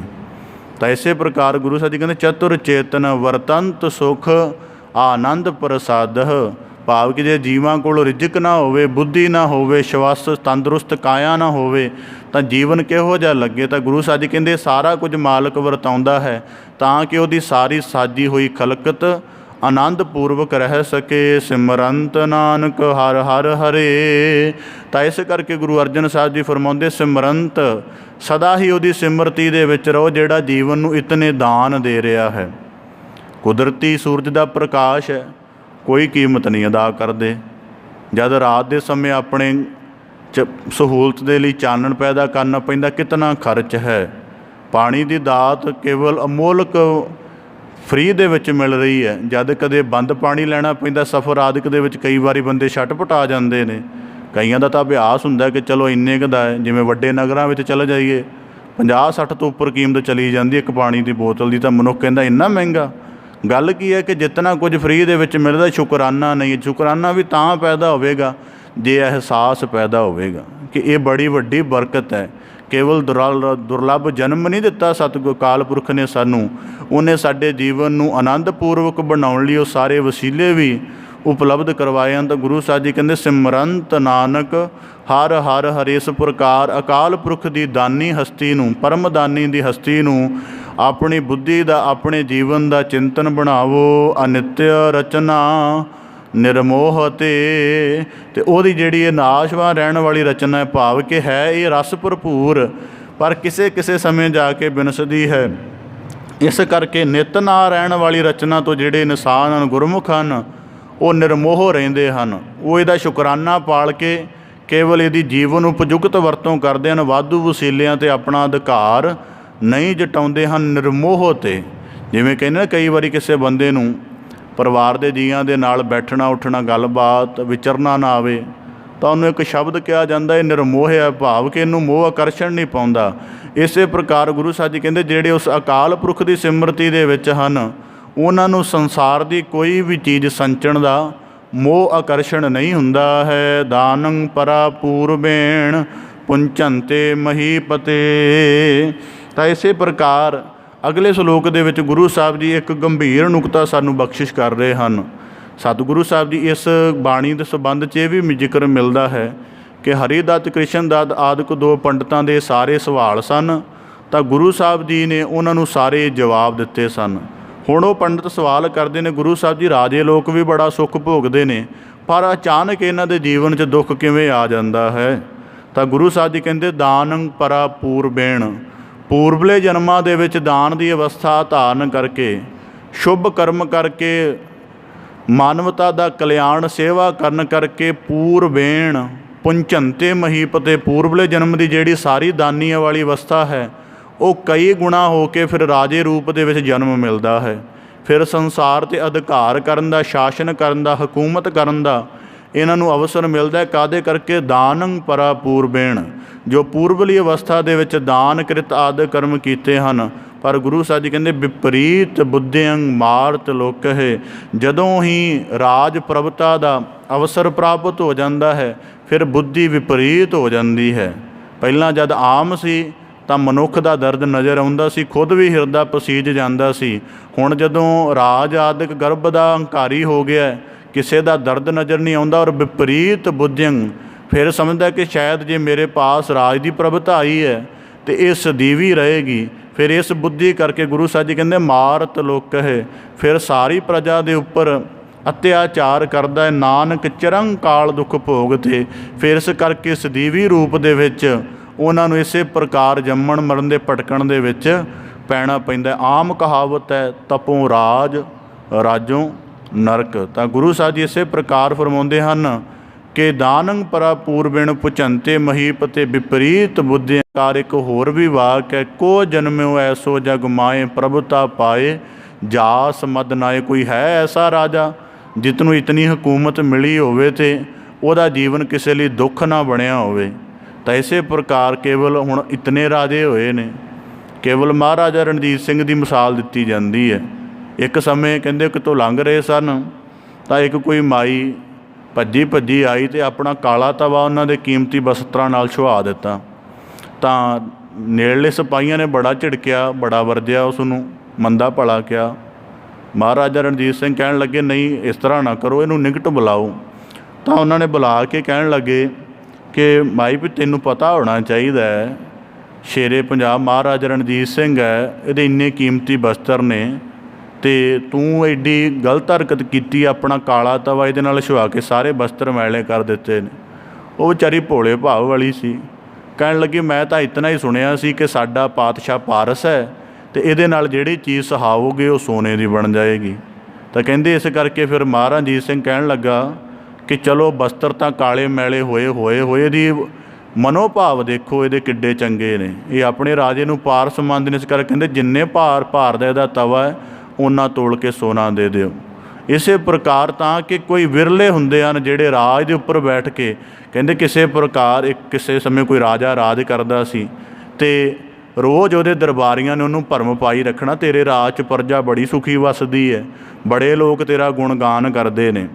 ਉਸ ਦੇ ਮਨ 'ਚ ਇੱਕ ਦਿਨ ਭਰਮ ਉਪਜਿਆ ਕਿ ਸ਼ਾਇਦ ਇਹ ਦਰਬਾਰੀ ਵਜ਼ੀਰ ਮੈਨੂੰ ਭੁਲੇਖੇ 'ਚ ਰੱਖਦੇ ਨੇ। ਅੱਧੀ ਰਾਤ ਨੂੰ ਮੰਗਤਿਆਂ ਵਾਲਾ ਭੇਸ ਬਣਾ ਕੇ ਨਿਕਲ ਪਿਆ ਆਪਣੇ ਰਾਜ ਦੇ ਵਿੱਚ, ਜਾ ਕੇ ਇੱਕ ਝੁੱਗੀ ਝੌਂਪੜੀ ਦੇ ਵਿੱਚ ਬੈਠਾ ਤਾਂ ਉੱਥੇ ਇੱਕ ਬੀਬੀ, ਇੱਕ ਉਹਦੇ ਬੱਚੇ ਦੇ ਰੋਣ ਦੀ ਆਵਾਜ਼ ਆਈ। ਜਾ ਕੇ ਪੁੱਛਿਆ, ਕਹਿੰਦਾ ਰੋਂਦੇ ਕਿਹੜੀ ਗੱਲੋਂ? ਕਹਿੰਦੀ ਸਾਡੇ ਰਾਜ ਦਾ ਜਿਹੜਾ ਰਾਜਾ ਹੈ ਬੜਾ ਜ਼ਾਲਮ ਹੈ, ਉਹਦੇ ਵਜ਼ੀਰ ਅੱਗੇ ਖੂੰਖਾਰ ਕੁੱਤਿਆਂ ਵਰਗੇ ਨੇ, ਦਿਨ ਦਿਹਾੜੀ ਸਾਡੀ ਰੋਜੀ ਦੀ ਲੁੱਟ ਕਰਦੇ ਨੇ, ਸਾਡੇ ਪੱਲੇ ਕੁਝ ਨਹੀਂ ਰਹਿੰਦਾ, ਸਾਰਾ ਦਿਨ ਮਿੱਟੀ ਨਾਲ ਮਿੱਟੀ ਹੋ ਕੇ ਭਾਵ ਕਿ ਖੂਨ ਪਸੀਨੇ ਦੀ ਕਮਾਈ ਕਰਦੇ ਹਾਂ, ਸ਼ਾਮ ਨੂੰ ਉਹਦੇ ਅਯਾਸ਼ ਵਜ਼ੀਰ ਅਹਿਲਕਾਰ ਆ ਕੇ ਸਾਡੀ ਕਮਾਈ ਖੋਹ ਕੇ ਲੈ ਜਾਂਦੇ ਨੇ ਅਤੇ ਸਾਡੇ ਪੇਟ ਦੀ ਅਗਨ ਦੀ ਪੂਰਤੀ ਵੀ ਨਹੀਂ ਹੁੰਦੀ। ਸਾਰੇ ਰਾਜ ਦਰਬਾਰ ਦੇ ਵਿੱਚ ਫਿਰਿਆ, ਸਾਰੇ ਜਗ੍ਹਾ ਐਸੀਆਂ ਸ਼ਿਕਾਇਤਾਂ ਮਿਲਣ। ਜਦੋਂ ਸਵੇਰੇ ਦਰਬਾਰ ਲੱਗਾ, ਇੱਕ ਦਫਾ ਦੇ ਵਿੱਚ ਹੁਕਮ ਕਰਕੇ ਕਹਿੰਦਾ ਸਾਰੇ ਦਰਬਾਰੀਆਂ ਨੂੰ ਫਾਹੇ ਟੰਗ ਦਿਓ। ਵਜ਼ੀਰ ਬੜਾ ਹੈਰਾਨ, ਕਹਿੰਦਾ ਰਾਜਾ ਸਾਡਾ ਅਪਰਾਧ ਕੀ? ਕਹਿੰਦਾ ਅਪਰਾਧ ਕੀ, ਤੁਹਾਡੇ ਉੱਪਰ ਮੈਂ ਨਿਰਭਰ ਸਾਂ ਅਤੇ ਤੁਹਾਡੀ ਕਾਰਗੁਜ਼ਾਰੀ ਕਰਕੇ ਸਾਰੀ ਪ੍ਰਜਾ ਮੈਨੂੰ ਦੁਸ਼ਟ ਮੰਨਦੀ ਹੈ। ਉਂਝ ਮੇਰੇ ਤੋਂ ਤਾਂ ਭਲਾਈ ਦੇ ਕਰਮ ਨਿਕਲ ਰਹੇ ਨੇ, ਪਰ ਤੁਹਾਡੇ ਕਰਕੇ ਮੇਰੀ ਭਲਾਈ ਜਨਤਾ ਤੱਕ ਨਹੀਂ ਪਹੁੰਚਦੀ, ਇਸ ਕਰਕੇ ਤੁਸੀਂ ਸਾਰੇ ਫਾਹੇ ਦੇਣ ਦੇ ਯੋਗ ਹੋ। ਇਸੇ ਪ੍ਰਕਾਰ ਗੁਰੂ ਸਾਹਿਬ ਜੀ ਕਹਿੰਦੇ ਵਿਪਰੀਤ ਬੁੱਧਿੰ, ਇਸ ਕਰਕੇ ਉਲਟ ਬੁੱਧ ਹੋ ਜਾਂਦੀ ਹੈ। ਕਿਉਂਕਿ ਪਾਵਰ ਹੁੰਦੀ ਹੈ। ਹੁਣ ਕਈ ਵਾਰੀ ਇਹਦੇ ਵਿੱਚ ਵੀ ਕੋਈ ਐਸਾ ਨੁਕਤਾ ਗੰਭੀਰ ਹੈ, ਜਿੰਨੀ ਕਿਸੇ ਬੰਦੇ ਪਾਸ ਵੱਡੀ ਸਮਰੱਥਾ ਆਉਂਦੀ, ਓਨੀ ਵੱਡੀ ਭ੍ਰਿਸ਼ਟਾਚਾਰੀ ਕਰਨ ਦੀ ਵੀ ਸਮਰੱਥਾ ਆਉਂਦੀ ਹੈ। ਸਾਡੇ ਪਾਸ ਇੱਕ ਬੰਦੇ ਦੇ ਜੇਬ ਕੱਟਣ ਦੀ ਹੈਸੀਅਤ ਹੈ, ਇੱਕ ਦੀ ਹੀ ਕੱਟ ਸਕਾਂਗੇ। ਜਿਹਦੇ ਪਾਸ ਸਾਰੇ ਦੇਸ਼ ਦੀ ਜੇਬ ਕੱਟਣ ਦੀ ਸਮਰੱਥਾ ਹੈ, ਉਸ ਨੂੰ ਓਨੀ ਹੀ ਕੱਟੇਗਾ। ਇਸੇ ਕਰਕੇ ਨਿੱਕੇ ਚੋਰ ਚੋਰ ਹੁੰਦੇ ਨੇ, ਵੱਡੇ ਚੋਰ ਬਾਦਸ਼ਾਹ ਹੁੰਦੇ ਨੇ।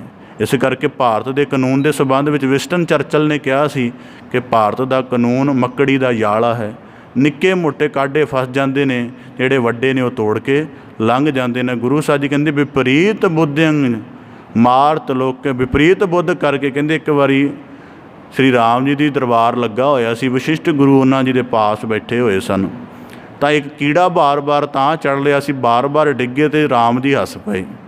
ਉਹਨਾਂ ਦੇ ਗੁਰੂ ਵਸ਼ਿਸ਼ਟ ਜੀ ਬੋਲੇ, ਕਹਿਣ ਲੱਗੇ ਰਾਮ ਜੀ ਹੱਸੇ ਕਿਉਂ? ਕਹਿੰਦੇ ਇਹਦੀ ਜੀਵਨ ਦੇਖ ਕੇ ਆਇਆ ਹਾਸਾ। ਕਹਿੰਦੇ ਕਿਸ ਪ੍ਰਕਾਰ?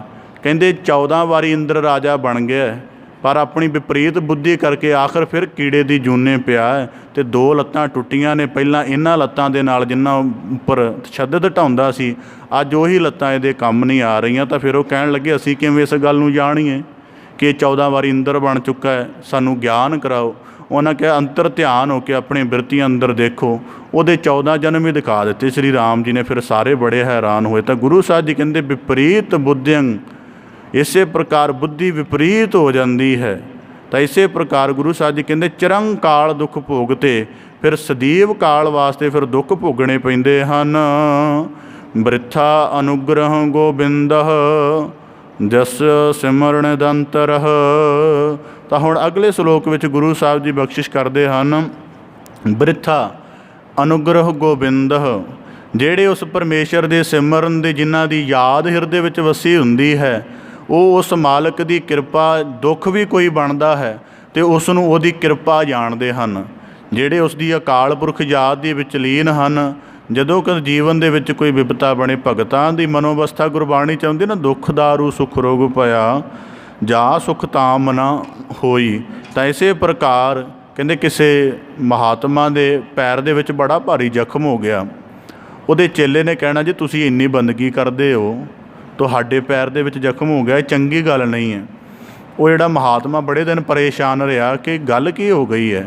ਆਖਰ ਇੱਕ ਦਿਨ ਉਹਨੂੰ ਸੁਪਨੇ ਦੇ ਵਿੱਚ ਭਾਖਿਆ ਹੋਈ ਕਿ ਭਾਵੇਂ ਤੂੰ ਬੰਦਗੀ ਪੂਰੀ ਕਰਦਾ ਹੈ, ਪਰ ਤੂੰ ਬੰਦਗੀ ਦੇ ਵਿੱਚ ਪੂਰਾ ਰੱਤਿਆ ਹੋਇਆ, ਪਰ ਤੇਰੇ ਜਿਹੜੇ ਕਦਮ ਹਨ ਉਹ ਧਰਮ ਮੰਦਰ ਵੱਲ ਨਹੀਂ ਜਾਂਦੇ ਹਨ, ਅਤੇ ਇਸ ਕਰਕੇ ਤੇਰੇ ਪੈਰ ਉੱਪਰ ਜ਼ਖਮ ਹੋਇਆ। ਮਹਾਤਮਾ ਕਹਿਣ ਲੱਗਾ ਕਿ ਜਦ ਮੈਂ ਭਗਤੀ ਪੂਰੀ ਕਰਦਾ ਫਿਰ ਧਰਮ ਮੰਦਰ ਜਾਣ ਵੱਲ ਦਾ ਸਵਾਲ ਕੀ।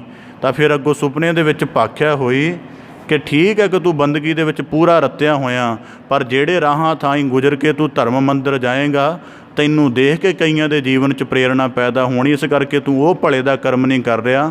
ਤਾਂ ਉਹ ਭਲੇ ਦਾ ਕਰਮ ਨਾ ਕਰਨ ਕਰਕੇ ਤੈਨੂੰ ਇਹ ਦੁੱਖ ਪ੍ਰਾਪਤ ਹੋ ਰਿਹਾ। ਤਾਂ ਗੁਰੂ ਸਾਹਿਬ ਜੀ ਕਹਿੰਦੇ ਇਸੇ ਪ੍ਰਕਾਰ ਬ੍ਰਿਥਾ ਅਨੁਗ੍ਰਹ ਗੋਬਿੰਦਹ, ਜਿਹੜੇ ਉਸ ਦੀ ਯਾਦ ਵਿੱਚ ਜੁੜੇ ਨੇ ਉਹ ਦੁੱਖ ਨੂੰ ਵੀ ਭਲਾ ਕਰਕੇ ਜਾਣਦੇ ਹਨ। ਉਹਨਾਂ ਦੇ ਜੀਵਨ 'ਚ ਕੋਈ ਵਿਘਨ ਬਣ ਜਾਏ ਉਸ ਨੂੰ ਉਚਿਤਮ ਜਾਣਦੇ ਹਨ। ਜਿਵੇਂ ਆ ਕਿ ਪਿਛਲੇ ਦਿਨਾਂ 'ਚ ਕਿੱਡਾ ਵੱਡਾ ਵਿਘਨ ਵਾਪਰਿਆ, ਪਰ ਵਿਰਲੇ ਹੋਣਗੇ ਜਿਨ੍ਹਾਂ ਨੇ ਉਸ ਪਰਮੇਸ਼ਰ ਦੀ ਯਾਦ ਦਾ ਕੋਈ ਵੱਡਾ ਆਚਰਣ ਧਾਰਨ ਕੀਤਾ ਹੋਏਗਾ। ਚਿੰਤਾ ਦੇ ਵਿੱਚ ਹੀ ਦਿਨ ਬਤੀਤ ਕੀਤੇ ਨੇ, ਕਿਵੇਂ ਨਾ ਕਿਵੇਂ ਵਿਪਤਾ ਟਲ ਜਾਏ। ਤਾਂ ਹੋਰ 2 ਕੁ ਮਹੀਨਿਆਂ ਬਾਅਦ ਸਮਝ ਆ ਜਾਏਗੀ ਕਿ 21ਵੀਂ ਸਦੀ ਦਾ ਸਭ ਤੋਂ ਵੱਡਾ ਫਰੌਡ ਸੀ। ਹੌਲੀ ਹੌਲੀ ਪਰਤਾਂ ਖੁੱਲ੍ਹਣੀਆਂ ਸ਼ੁਰੂ ਹੋ ਗਈਆਂ ਨੇ। ਬਸ ਗੱਲ ਕੀ ਹੈ ਕਿ ਮਨੁੱਖ ਇੱਕ ਸ਼ੈੱਲ ਦੇ ਵਿੱਚ ਜਿਉਂਦਾ ਹੈ। ਦੁਨੀਆ ਭਰ ਦੇ ਵਿਦਵਾਨ ਅੱਜ ਇਸ ਗੱਲ ਨੂੰ ਕਹਿ ਰਹੇ ਨੇ ਕਿ ਜਿੰਨਾ ਜ਼ਿਆਦਾ ਮਨੁੱਖ ਇਨਫੋਰਮੇਸ਼ਨ 'ਤੇ ਨਿਰਭਰ ਹੋਏਗਾ, ਓਨਾ ਜ਼ਿਆਦਾ ਹੀ ਮਾਨਸਿਕ ਤੌਰ 'ਤੇ ਗੁਲਾਮ ਹੋਏਗਾ। ਸਤਿਗੁਰੂ ਸਾਹਿਬ ਜੀ ਇਸੇ ਪ੍ਰਕਾਰ ਫਰਮਾਉਂਦੇ ਹਨ, ਬ੍ਰਿਥਾ ਅਨੁਗ੍ਰਹ ਗੋਬਿੰਦਹ, ਜਿਨ੍ਹਾਂ ਦੇ ਅੰਦਰ ਸਿਮਰਨ ਦਾ ਚਾਅ ਹੈ, ਪ੍ਰਭੂ ਭਗਤੀ ਦਾ ਪਿਆਰ ਹੈ, ਜੀਵਨ ਦੇ ਵਿੱਚ ਕੋਈ ਵਿਪਤਾ ਵੀ ਬਣ ਜਾਏ ਉਹਨੂੰ ਵੀ ਉਹਦੀ ਕਿਰਪਾ ਹੀ ਸਮਝਦੇ ਹਨ। ਅਤੇ ਇਸੇ ਪ੍ਰਕਾਰ ਫਰਮਾਉਂਦੇ ਹਨ, ਆਰੋਗਯੰ ਮਹਾਰੋਗਯੰ ਵਿਸਿਮ੍ਰਿਤੇ ਕਰੁਣਾਮਯ। ਤਾਂ ਗੁਰੂ ਸਾਹਿਬ ਜੀ ਕਹਿੰਦੇ ਆਰੋਗਯੰ, ਦੂਜੇ ਪਾਸੇ ਭਾਵੇਂ ਕੋਈ ਕਿੱਡਾ ਵੱਡਾ ਤੰਦਰੁਸਤ ਵੀ ਕਿਉਂ ਨਾ ਹੋਵੇ, ਮਹਾਰੋਗੀ ਗਣੋ ਵਿਸਿਮ੍ਰਤੇ, ਜੇ ਉਸ ਨੂੰ ਅਕਾਲ ਪੁਰਖ ਦੀ ਯਾਦ ਵਿਸਰ ਗਈ ਹੈ, ਕਰੁਣਾਨਿਧ ਪਰਮੇਸ਼ਰ ਦਾ ਖਿਆਲ ਵਿਸਰ ਗਿਆ ਹੈ।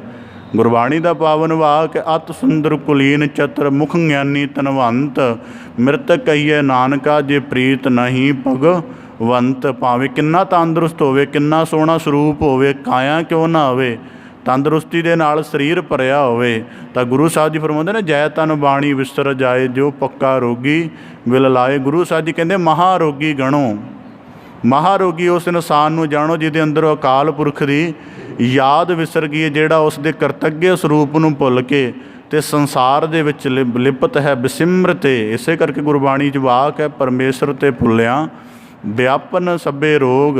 ਤਾਂ ਗੁਰੂ ਸਾਹਿਬ ਜੀ ਕਹਿੰਦੇ ਜਿਹਦੇ ਅੰਦਰ ਕਰੁਣਾਨਿਧ ਪਰਮੇਸ਼ਰ ਦੀ ਯਾਦ ਵਿਸਰ ਗਈ ਹੈ, ਉਹ ਇਸ ਸੰਸਾਰ ਦੇ ਵਿੱਚ ਮਹਾਰੋਗੀਆਂ ਵਰਗੇ ਹਨ। ਰਮਣੰ ਕੇਵਲੰ ਕੀਰਤਨੰ ਸੁਧਰਮੰ ਦੇਹ ਧਾਰਣਹ। ਤਾਂ ਅੱਗੇ ਗੁਰੂ ਸਾਹਿਬ ਜੀ ਅਗਲੇ ਸ਼ਲੋਕ ਵਿੱਚ ਬਖਸ਼ਿਸ਼ ਕਰਦੇ ਹਨ, ਰਮਣੰ ਕੇਵਲੰ ਕੀਰਤਨੰ। ਇਸ ਮਨੁੱਖਾ ਜਨਮ ਧਾਰਨ ਦਾ ਪ੍ਰਯੋਜਨ ਇੱਕੋ ਹੀ ਹੈ ਕਿ ਇਹਦੇ ਦੁਆਰਾ ਜਿਹੜੇ ਗਿਆਨ ਇੰਦਰੇ ਕਰਮ ਇੰਦਰੇ ਮਿਲੇ ਹਨ, ਇਸ ਨੂੰ ਅਕਾਲ ਪੁਰਖ ਦੇ ਚਿੰਤਨ, ਉਹਦੀ ਯਾਦ ਦੇ ਵਿੱਚ ਲੀਨ ਕਰਕੇ ਅਤੇ ਸਦਾ ਸਿਫਤ ਸਲਾਹ ਆਹਾਰ ਦਾ ਜੀਵਨ ਆਪਣਾ ਬਣਾਉਣਾ ਚਾਹੀਦਾ। ਗੁਰੂ ਸਾਹਿਬ ਜੀ ਕਹਿੰਦੇ ਸੁਧਰਮੰ, ਸਭ ਤੋਂ ਸ਼ੁਭ ਧਰਮ ਹੈ ਇਸ ਦੇਹ ਦਾ ਕਿ ਇਹ ਗੁਰੂ ਕੇ ਉਪਦੇਸ਼ਾਂ ਦੇ ਅਨੁਸਾਰ ਸਾਧਨਾਗਤ ਹੋਵੇ। ਭਾਈ ਨੰਦ ਲਾਲ ਜੀ ਗੁਰੂ ਗੋਬਿੰਦ ਸਿੰਘ ਮਹਾਰਾਜ ਜੀ ਦੇ ਸਨਮੁਖ ਕੀ ਆਖਦੇ ਹਨ? ਆਖਦੇ ਨੇ, ਹਵਾਏ ਬੰਦਗੀ ਆਵੁਰਦ ਦਰ ਵਜੂਦ ਮਰਾ ਵਗਰਨੇ ਜੌਕ ਚੁੰਨੀ ਆਮਦਨ ਨਮੂਦ ਮਰਾ। ਹੇ ਸਤਿਗੁਰੂ ਗੁਰੂ ਗੋਬਿੰਦ ਸਿੰਘ ਜੀ ਮਹਾਰਾਜ, ਕਿ ਮੈਨੂੰ ਇਸ ਮਨੁੱਖਾ ਜਨਮ ਦੇ ਵਿੱਚ ਇਸ ਦੇਹੀ ਵਿੱਚ ਆਉਣ ਦਾ ਕੋਈ ਚਾਅ ਨਹੀਂ ਸੀ, ਨਾ ਮੇਰੀ ਇੱਛਾ ਸੀ। ਮੈਂ ਤਾਂ ਨਾ ਹੀ ਇਸ ਨੀਲੇ ਆਕਾਸ਼ ਹੇਠ ਰਹਿਣ ਦਾ ਮੇਰਾ ਕੋਈ ਲੋਭ ਹੈ। ਬਸ ਮੈਨੂੰ ਇੱਕੋ ਹੀ ਵਗਰਨੇ ਜੌਕ ਚੁੰਨੀ ਆਮਦਨ ਨਬੂਦ ਮਰਾ, ਭਾਵ ਕਿ ਤੇਰੀ ਬੰਦਗੀ, ਤੇਰੀ ਇਬਾਦਤ ਦਾ, ਤੇਰੀ ਪ੍ਰੀਤ ਦਾ ਸ਼ੌਂਕ ਜਾਗਿਆ ਅਤੇ ਮੈਂ ਇਸ ਕਰਕੇ ਸਰੀਰ ਧਾਰਨ ਕਰਕੇ ਇਸ ਜਗਤ ਵਿੱਚ ਆਇਆ। ਤਾਂ ਗੁਰੂ ਸਾਹਿਬ ਜੀ ਕਹਿੰਦੇ, ਰਮਣੰ ਕੇਵਲੰ ਕੀਰਤਨੰ। ਆਪਣੇ ਦੇਹ ਨੂੰ, ਆਪਣੇ ਜੀਵਨ ਨੂੰ ਸਤ ਸੰਗਤ ਦੇ ਉਦਮ ਵਿੱਚ ਜੁਟ ਕੇ ਸਦਾ ਹੀ ਕੀਰਤੀ ਕਰਨੀ। ਹੁਣ ਦੇਖੋ, ਉਦਾਹਰਨ ਦੇ ਤੌਰ 'ਤੇ ਆਪ ਜੀ ਨੂੰ ਲੱਗਦਾ ਹੋਏਗਾ ਕਿ ਕਥਾ ਤਾਂ ਇੱਕ ਜਣਾ ਕਰ ਰਿਹਾ, ਅਸੀਂ ਸੁਣ ਰਹੇ ਹਾਂ, ਫਿਰ ਅਸੀਂ ਕੀਰਤੀ ਕਿਵੇਂ ਕਰ ਰਹੇ ਹਾਂ? ਦਰਅਸਲ ਦੇ ਵਿੱਚ ਗੁਰਬਾਣੀ 'ਚ ਵਾਕ ਹੈ ਨਾ, ਕਹਿ ਸੁਣਤੇ ਪੁਨੀਤ ਕਹਤੇ ਪਵਿੱਤ, ਭਾਵ ਕਿ ਕਹਿਣ ਵਾਲੇ ਦਾ ਦਰਜਾ ਕਦੀ ਵਾਰੀ ਹੇਠ ਰਹਿ ਜਾਂਦਾ ਹੈ, ਪਰ ਜੇ ਕੋਈ ਇਕਾਗਰ ਭਾਵ ਹੋ ਕੇ ਲਿਵਲੀਨ ਹੋ ਕੇ ਸ਼ਰਵਣ ਕਰ ਲਵੇ ਤਾਂ ਉਹ ਪਵਿੱਤਰ ਤੋਂ ਵੀ ਮਹਾ ਪੁਨੀਤ ਹੋ ਜਾਂਦਾ। ਇਸੇ ਪ੍ਰਕਾਰ ਤਾਂ ਕਰਕੇ ਸਤਿਗੁਰੂ ਸਾਹਿਬ ਜੀ ਫਰਮਾਉਂਦੇ, ਰਮਣੰ ਕੇਵਲੰ ਕੀਰਤਨੰ। ਅਤੇ ਇਸੇ ਪ੍ਰਕਾਰ ਗੁਰੂ ਸਾਹਿਬ ਜੀ ਕਹਿੰਦੇ, ਦੇਹ ਦਾ ਉੱਤਮ ਕਰਮ ਕੀ ਹੈ? ਜ਼ੁਬਾਨ ਦੀ ਸਮਰੱਥਾ ਸਾਰਿਆਂ ਪਾਸ ਹੈ। ਹੁਣ ਉਦਾਹਰਨ ਦੇ ਤੌਰ 'ਤੇ ਇੱਥੇ ਮਨੁੱਖ ਦੀ ਇੱਕ ਹੋਰ ਵੀ ਫਿਤਰਤ ਸਮਝ ਆਉਂਦੀ ਹੈ। ਕੱਲ੍ਹ ਪਰਸੋਂ ਕਿਸੇ ਇਨਸਾਨ ਨਾਲ ਮਿਲਾਪ ਹੋਇਆ, ਕਹਿੰਦਾ ਬੜਾ ਵਿਹਲਾ ਰਹਿੰਦਾ, ਸਾਰਾ ਦਿਨ ਅਖਬਾਰ ਪੂਰੀ ਪੜ੍ਹ ਦਿੰਦਾ। ਮੈਂ ਕਲਾਸੀਫਾਈਡ ਵੀ, ਕਹਿੰਦਾ ਹਾਂਜੀ ਕਲਾਸੀਫਾਈਡ ਵੀ ਪੜ੍ਹ ਦਿੰਦਾ। ਮੈਂ ਕਿਹਾ ਐਡਵਰਟਾਈਜ਼ਮੈਂਟ ਵੀ, ਕਹਿੰਦਾ ਹਾਂਜੀ ਸਾਰੇ। ਮੈਂ ਕਿਹਾ ਬੜੀ ਵੱਡੀ ਅਵਸਥਾ ਤੇਰੀ, ਸਾਰੀ ਅਖਬਾਰ ਦਾ ਇਕੱਲਾ ਅੱਖਰ ਪੜ੍ਹ ਦਿੰਦਾ। ਕਦੀ ਬਾਣੀ ਵੀ ਬੜੀ ਗੌਰ ਦੇ ਨਾਲ ਪੜ੍ਹੀ ਕਿ ਕਿੰਨੀ ਬਾਣੀ 'ਚ ਕਿੰਨੀਆਂ ਕੁ ਪੰਕਤੀਆਂ ਨੇ, ਕਿੱਥੇ ਕਿੱਥੇ ਲਿਖੀ ਹੋਈ ਹੈ। ਕਹਿੰਦਾ ਨਹੀਂ ਜੀ, ਐਸਾ ਯਤਨ ਤਾਂ ਮੈਂ ਕਦੀ ਨਹੀਂ ਕੀਤਾ। ਮੈਂ ਕਿਹਾ ਫਿਰ ਨਿਸ਼ਫਲ ਹੀ ਜਾਣ ਆਪਣੇ ਆਪ ਨੂੰ। ਇਸ ਕਰਕੇ ਗੁਰੂ ਸਾਹਿਬ ਜੀ ਕਹਿੰਦੇ, ਸੁਧਰਮੰ ਦੇਹ ਧਾਰਣੰ। ਸੰਸਾਰ ਦੀ ਇਨਫੋਰਮੇਸ਼ਨ ਸਾਰੀ ਇਕੱਠੀ ਕਰ ਲਈ ਹੈ, ਇੰਨਾ ਨਹੀਂ ਪਤਾ ਕਿ ਜਪਜੀ ਸਾਹਿਬ ਦੀਆਂ 38 ਪੌੜੀਆਂ ਹੁੰਦੀਆਂ, ਆਨੰਦ ਸਾਹਿਬ ਦੀ 40 ਪੌੜੀਆਂ, ਇੰਨਾ ਵੀ ਪਤਾ ਨਹੀਂ। ਉਂਝ ਪਤਾ ਹੈ ਪੂਰੇ ਦੇਸ਼ੋ ਦੁਨੀਆ ਦੇ ਵਿੱਚ ਕਿੱਥੇ ਕਿਹੜੀ ਕਿਹੜੀ ਘਟਨਾ ਵਾਪਰੀ ਹੈ। ਇਸ ਕਰਕੇ ਮੈਂ ਇਸ ਗੱਲ ਦਾ ਸਾਂਝਾ ਕਰਦਾ ਕਿ ਕਿਸੇ ਸਮੇਂ ਮੈਂ ਵੀ ਇਸ ਗੱਲ ਦਾ ਬੜਾ ਵੱਡਾ ਆਦੀ ਰਿਹਾ, ਅਖਬਾਰ ਚੜ੍ਹ ਪੜ੍ਹਨੀ ਆ। ਤਾਂ ਕਿਸੇ ਸਮੇਂ ਕਿਸੇ ਮਨੋਵਿਗਿਆਨਕ ਨੂੰ ਪੜ੍ਹਿਆ, ਕਹਿੰਦਾ ਮਾਨਸਿਕ ਰੋਗ ਹੁੰਦਾ ਬਹੁਤ ਜ਼ਿਆਦਾ ਗੌਰ ਦੇ ਨਾਲ ਅਖਬਾਰ ਪੜ੍ਹਨੀ, ਕਿ ਬੰਦਾ ਆਪਣੇ ਆਪ ਨੂੰ ਉਤੇਜਿਤ ਜੀ ਇਨਫੋਰਮੇਸ਼ਨ ਦੇ ਨਾਲ ਲੋਡ ਕਰਨਾ ਚਾਹੁੰਦਾ। ਤਾਂ ਗੁਰੂ ਸਾਹਿਬ ਜੀ ਇਸੇ ਪ੍ਰਕਾਰ ਕਹਿੰਦੇ, ਰਮਣੰ ਕੇਵਲੰ ਕੀਰਤਨ। ਜਿਸ ਬੁੱਧੀ ਵਿੱਚ ਸੰਸਾਰ ਦੀ ਇਨਫੋਰਮੇਸ਼ਨ ਪਾ ਰਿਹਾ, ਕਿਤੇ ਗੁਰੂ ਦਾ ਸ਼ਬਦ ਪਾ ਲੈ, ਤੈਨੂੰ ਖਿਆਲ ਚੰਗਾ ਆਵੇ। ਇਸ ਕਰਕੇ ਕਈ ਵਾਰੀ ਇਨਸਾਨ ਕਹਿ ਦੇਣਾ ਅਖਬਾਰ ਦੇ ਵਿੱਚ ਕੋਈ ਘਟਨਾ ਨਾ ਆਵੇ, ਤਾਂ ਕਹਿ ਦੇਣਗੇ ਅੱਜ ਕੋਈ ਸਵਾਦ ਜਿਹਾ ਨਹੀਂ ਆਇਆ। ਦਰਅਸਲ ਕੀ ਹੈ ਕਿ ਮਾਨਸਿਕਤਾ ਉਹੋ ਜਿਹੀ ਹੋ ਗਈ ਹੈ ਕਿ ਕੋਈ ਜਬਰ ਜਨਾਹ ਦੀ ਖਬਰ ਹੋਵੇ, ਕੋਈ ਐਕਸੀਡੈਂਟ ਦੀ ਖਬਰ ਹੋਵੇ, ਕੋਈ ਭ੍ਰਿਸ਼ਟਾਚਾਰੀ ਦੀ ਸੂਚਨਾ ਹੋਵੇ। ਤਾਂ ਗੁਰੂ ਸਾਹਿਬ ਜੀ ਕਹਿੰਦੇ, ਰਮਣੰ ਕੇਵਲੰ ਕੀਰਤਨੰ। ਆਪਣੀ ਦੇਹ ਦਾ ਉੱਤਮ ਕਰਮ ਬਣਾਓ, ਆਪਣੀ ਬੁੱਧੀ ਅੰਦਰ ਗੁਰੂ ਸ਼ਬਦ ਦਾ ਵਾਸ ਕਰੋ, ਰਸਨਾ ਅਤੇ ਗੁਰੂ ਕੀ ਸਿਫਤ ਵਸਾਓ। ਕੰਨਾਂ ਨੂੰ ਇਸ ਆਦਿ ਬਣਾਓ ਕਿ ਕਥਾ ਕੀਰਤਨ ਸੁਣਨ ਦੇ ਯੋਗ ਹੋ ਸਕਣ। ਸੁਧਰਮੰ ਦੇਹ ਧਾਰਣੰ। ਦੇਹ ਧਾਰਨ ਦਾ ਕਰਮ ਹੀ ਇਹ ਹੈ। ਤਾਂ ਗੁਰੂ ਸਾਹਿਬ ਜੀ ਕਹਿੰਦੇ, ਅੰਮ੍ਰਿਤ ਨਾਮ ਨਾਰਾਇਣ ਨਾਨਕ ਪੀਵਤੰ ਸੰਤ ਨਾ ਤ੍ਰਿਪਤੇ। ਅਤੇ ਗੁਰੂ ਸਾਹਿਬ ਜੀ ਕਹਿੰਦੇ ਅੰਮ੍ਰਿਤ ਰੂਪ ਹੈ ਉਹਨਾਂ ਲਈ ਇਹ ਕਥਾ ਕੀਰਤਨ, ਗੁਰੂ ਕੇ ਸ਼ਬਦ ਦਾ ਅਭਿਆਸ। ਜਿਹੜੇ ਸੰਤ ਜਨ ਹਨ ਅਤੇ ਕਦੀ ਉਹਨਾਂ ਦੇ ਕੰਨ ਨਹੀਂ ਰੱਜਦੇ ਹਨ। ਇਸ ਕਰਕੇ ਗੁਰਬਾਣੀ 'ਚ ਭਗਤਾਂ ਦੀ ਹਿਰਦੇ ਦੇ ਕਾਮਨਾ ਲਿਖੀ ਹੈ ਕਿ ਇਸੇ ਪ੍ਰਕਾਰ ਸਤਿਗੁਰੂ ਸਾਹਿਬ ਜੀ ਫਰਮਾਉਂਦੇ ਹਨ ਕਿ ਮਾਲਕ ਕਰੋੜਾਂ ਜੇਬਾਂ ਦੇ, ਕਰੋੜਾਂ ਕੰਨ ਦੇ, ਤਾਂ ਕਿ ਤੇਰਾ ਜਸ ਵਧੇਕ ਸ਼ਰਵਣ ਕਰ ਸਕਾਂ, ਤੇਰੀ ਸਿਫਤ ਸਲਾਹ ਵਧੇਰੇ ਕਰ ਸਕਾਂ। ਗੁਰੂ ਸਾਹਿਬ ਜੀ ਕਹਿੰਦੇ ਅੰਮ੍ਰਿਤ ਨਾਮ ਨਾਰਾਇਣ। ਫਿਰ ਜਿਨ੍ਹਾਂ ਨੂੰ ਇਹ ਸੋਝੀ ਆ ਜਾਂਦੀ ਹੈ, ਉਹਨਾਂ ਨੂੰ ਪਤਾ ਹੈ ਗੁਰੂ ਸ਼ਬਦ ਸਾਡੇ ਲਈ ਅੰਮ੍ਰਿਤ ਰੂਪ ਹੈ, ਭਾਵ ਕਿ ਸਾਨੂੰ ਮਾਇਆ ਦੇ ਪ੍ਰਭਾਵ ਤੋਂ, ਕਾਲ ਦੇ ਪ੍ਰਭਾਵ ਤੋਂ ਉਚੇਰਾ ਜੀਵਨ ਦੇਵੇਗਾ। ਅਤੇ ਸੰਤ ਜਨ ਇਸ ਨੂੰ ਚੱਖਦਿਆਂ, ਇਸ ਨੂੰ ਗ੍ਰਹਿਣ ਕਰਦਿਆਂ ਕਦੀ ਵੀ ਤ੍ਰਿਪਤ ਨਹੀਂ ਹੁੰਦੇ ਹਨ। ਉਹਨਾਂ ਦੀ ਜਿਹੜੀ ਕਾਮਨਾ ਹੈ ਗ੍ਰਹਿਣ ਕਰਨ ਦੀ, ਉਹ ਵੱਧਦੀ ਹੀ ਜਾਂਦੀ ਹੈ। ਇਸ ਪ੍ਰਕਾਰ ਸਤਿਗੁਰੂ ਗੁਰੂ ਅਰਜਨ ਦੇਵ ਸਾਹਿਬ ਜੀ ਨੇ ਅੱਜ ਦੇ ਪਾਵਨ ਵਿਆਖਿਆ ਦੇ ਯਤਨ ਦੁਆਰਾ ਸਾਨੂੰ 4 ਸ਼ਲੋਕਾਂ ਦੀ ਲੜੀਵਾਰ ਵਿਆਖਿਆ ਦੀ ਬਖਸ਼ਿਸ਼ ਕੀਤੀ ਹੈ। ਸਤਿਗੁਰੂ ਕਿਰਪਾ ਕਰਨ। ਪਹਿਲੇ ਸ਼ਲੋਕ ਦੇ ਵਿੱਚ ਭਾਵ ਸੀ ਕਿ ਪਰਮੇਸ਼ਰ ਸਾਰਿਆਂ ਦਾ ਪ੍ਰਤਿਪਾਲਕ ਹੈ, ਉਹਦੀ ਯਾਦ ਕਦੀ ਨਹੀਂ ਵਿਸਰਨੀ ਚਾਹੀਦੀ। ਦੂਜੇ ਸ਼ਲੋਕ ਵਿੱਚ ਭਾਵ ਕੀਤਾ ਸੀ ਕਿ ਜਿਤਨਾ ਵੀ ਜੀਵਨ ਵਿੱਚ ਬਲ ਮਿਲੇ, ਕਦੀ ਉਸ ਬਲ ਦਾ ਅਹੰਕਾਰ ਕਰਕੇ ਦੁਰਉਪਯੋਗ ਨਾ ਕਰੋ। ਤੀਸਰਾ ਸੀ ਕਿ ਜਿਹੜੇ ਉਹਦੀ ਯਾਦ ਵਿੱਚ ਰੱਤੇ ਹਨ ਉਹ ਦੁੱਖ ਨੂੰ ਵੀ ਭਲਾ ਕਰਕੇ ਮੰਨਦੇ ਹਨ।